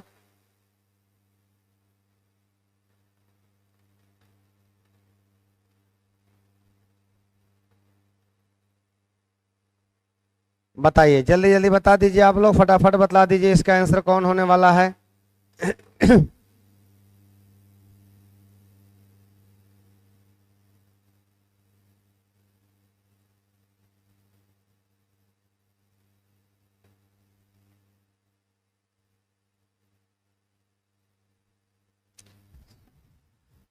देखिए तो क्रायो बैंक में सामान्यतः बताइएगा कौन सी गैस सामान्यतः प्रयोग किया जाता है? नाइट्रोजन गैस का यूज किया जाता है। अगला बताइएगा आरबीसी, ये बताइए आरबीसी को कहा जाता है इरिथ्रोसाइट्स, इरिथ्रोसाइट्स इरिथ्रोसाइट्स कहते हैं। डब्ल्यूबीसी को क्या बोलते हैं? ल्यूकोसाइट्स कहा जाता है। ल्यूकोसाइट्स आपका ब्लड प्लेटलेट्स को क्या कहा जाता है? ब्लड प्लेटलेट्स को कहा जाता है THROMBOCYTS, थ्रोम्बोसाइट्स कहा जाता है, थ्रोम्बोसाइट्स कहते हैं। तो आरबीसी को क्या बोलते हैं? इरिथ्रोसाइट कहते हैं। 4 नंबर से आपका डब्ल्यूबीसी को क्या बोलते हैं? ल्यूकोसाइट कहते हैं। 3 नंबर से प्लाज्मा जो होती है ना, खून का तरल भाग होती है, प्लाज्मा खून का तरल भाग होती है, 1 नंबर ये होती है थ्रोम्बोसाइट्स। 2 नंबर से 4 3 1 2 4 3 1 2 4 3 1 2 बी नंबर ऑप्शन सही है। चलिए आगे बढ़ जाइएगा आप लोग। आपका कह रहा है कि तरल वायु में उपस्थित तरल ऑक्सीजन, तरल आर्गन और तरल नाइट्रोजन के क्वथनांक के आधार पर इन्हें आरोही क्रम में सजाइए। आरोही क्रम में सजाना है। कौन क्रम में? आरोही क्रम में सजाना है। इसका जवाब आप लोगों को देनी है तो बताइएगा। तरल ऑक्सीजन, तरल आर्गन एवं तरल नाइट्रोजन का बॉइलिंग पॉइंट, तो बताइए तरल बताइएगा, तीनों का बॉइलिंग पॉइंट अलग अलग होती है ना। तो बताइएगा आपसे कह दिया जाएगा कि तरल नाइट्रोजन का जो होती है N2 का जो होती है -196 डिग्री सेल्सियस होती है। उसके बाद में है हमारा क्या चीज़ का?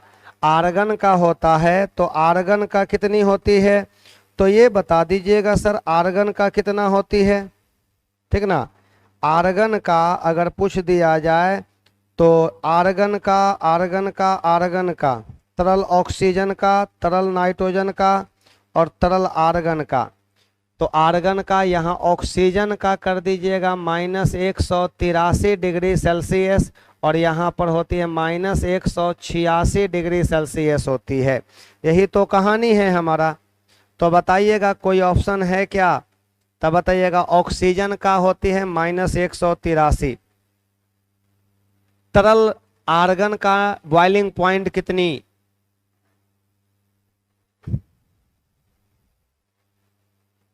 हो गया ना ये? तो हाँ सर हो तो गया, यहाँ पर आपका सही जवाब आ गया।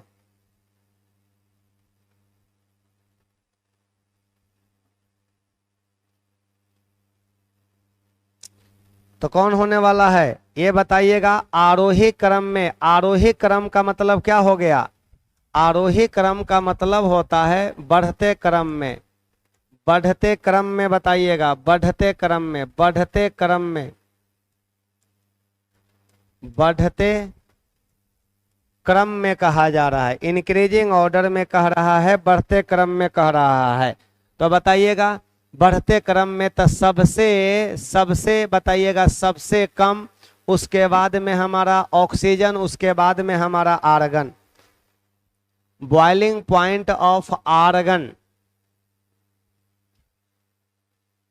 देखिए 63 का बी नंबर आने लगा। तो ये बताइएगा माइनस ये वही 186 के आसपास होती है। तो बताइएगा कितना नंबर आ रहा है भाई मेरे आप लोगों का। अब लीजिए आप लोग अब गड़बड़ सरबड़ करने लगे ना, बढ़ते क्रम में कह रहा है तो सबसे कम माइनस में जब वैल्यू हमारा, ये बताइएगा यहाँ पर आप लोगों का माइनस में सोच कर बताइए, मैथ हो गया ना एक तरह का ये। तो बताइएगा नाइट्रोजन का सबसे कम हो गया, उससे ज्यादा हो गया आर्गन का। तो कहिएगा नाइट्रोजन हो गया, उसके बाद में हमारा हो गया क्या, आर्गन हो गया, ऑक्सीजन हो गया। यही तो कहानी है, नाइट्रोजन, आर्गन और क्या हुआ, ऑक्सीजन हो गया।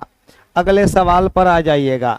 निम्नलिखित में से कौन सा जैव निम्नीकरण है। जैव निम्नीकरण का मतलब जो सड़ गल जाता है, माने कि जिसका डिकम्पोजिशन हो जाता है, जो सड़ा गला, प्लास्टिक नहीं, पॉलीथीन नहीं, पारा भी नहीं, रबर को सड़ा गला सकते हैं आप लोग, रबर को सड़ा गला सकते हैं। हाँ, अगला है कि रॉकेट इंजन ध्वनि कितने डेसिबल की होती है। रॉकेट इंजन में जो साउंड का डेसिबल होती है, ध्वनि की तीव्रता स्तर को बेल या डेसिबल में मापा जाता है। कितना डेसिबल तक की होती है इसका, तो कहिएगा लगभग 180। याद करने वाला है सब, ये याद करने वाला है।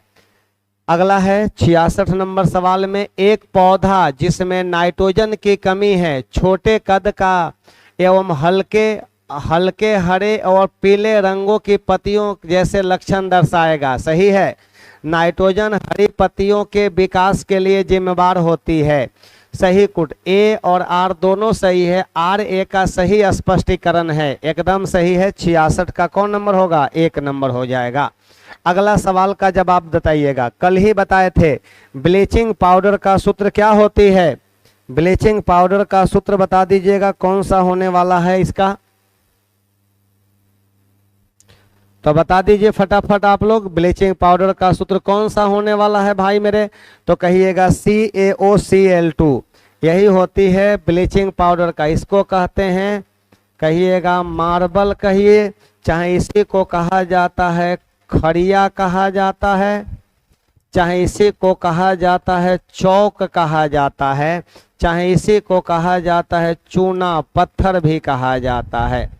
चूना पत्थर इसको कहते हैं हम लोग, आपका इसका नाम है क्लोरोफॉर्म।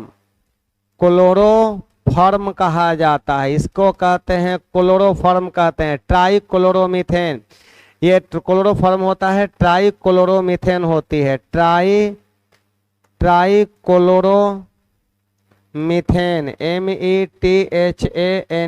ट्राइक्लोरोमीथेन होती है। और इसको कहिएगा कैल्शियम ऑक्सीक्लोराइड। कैल्शियम ऑक्सीक्लोराइड हो गया, ऑक्सीक्लोराइड हो गया, कैल्शियम ऑक्सीक्लोराइड, यही ब्लीचिंग पाउडर होती है। चलिए, वो होता है क्लोरोफॉर्म होती है, CHCl3, ट्राइक्लोरोमीथेन होती है। मार्बल कहिए, चाहे खड़िया कहिए, चाहे चौक कहिए, चाहे चूना पत्थर कहिए, जिसका नाम है CaCO3। ठीक है, हाँ। लीजिए आगे बढ़ जाइएगा आप लोग, आगे बढ़ जाइए। अब आगे हमारा क्वेश्चन नहीं है, खत्म हो गई। अब क्वेश्चन नहीं है, खत्म हो गई। आराम से पढ़िए, ईमानदारी से पढ़िए, जान लगा कर पढ़िए भाई, क्योंकि अब आपके पास मौका है कुछ कर जाने का, इतिहास रचने का आपके पास मौका है। और इतिहास रचिए, बस हमारी यही शुभ कामना रहेगी कि सब लोग इतिहास रचिए, सब लोग अपने अपने लक्ष्य को प्राप्त कीजिए। हाँ, ये बात सही है कि आप लोगों में कंपटीशन ज़्यादा है, तो मेहनत अपने अनुसार थोड़ा ज़्यादा करने की कोशिश कीजिए। थैंक यू, सभी को मेरा नमस्कार।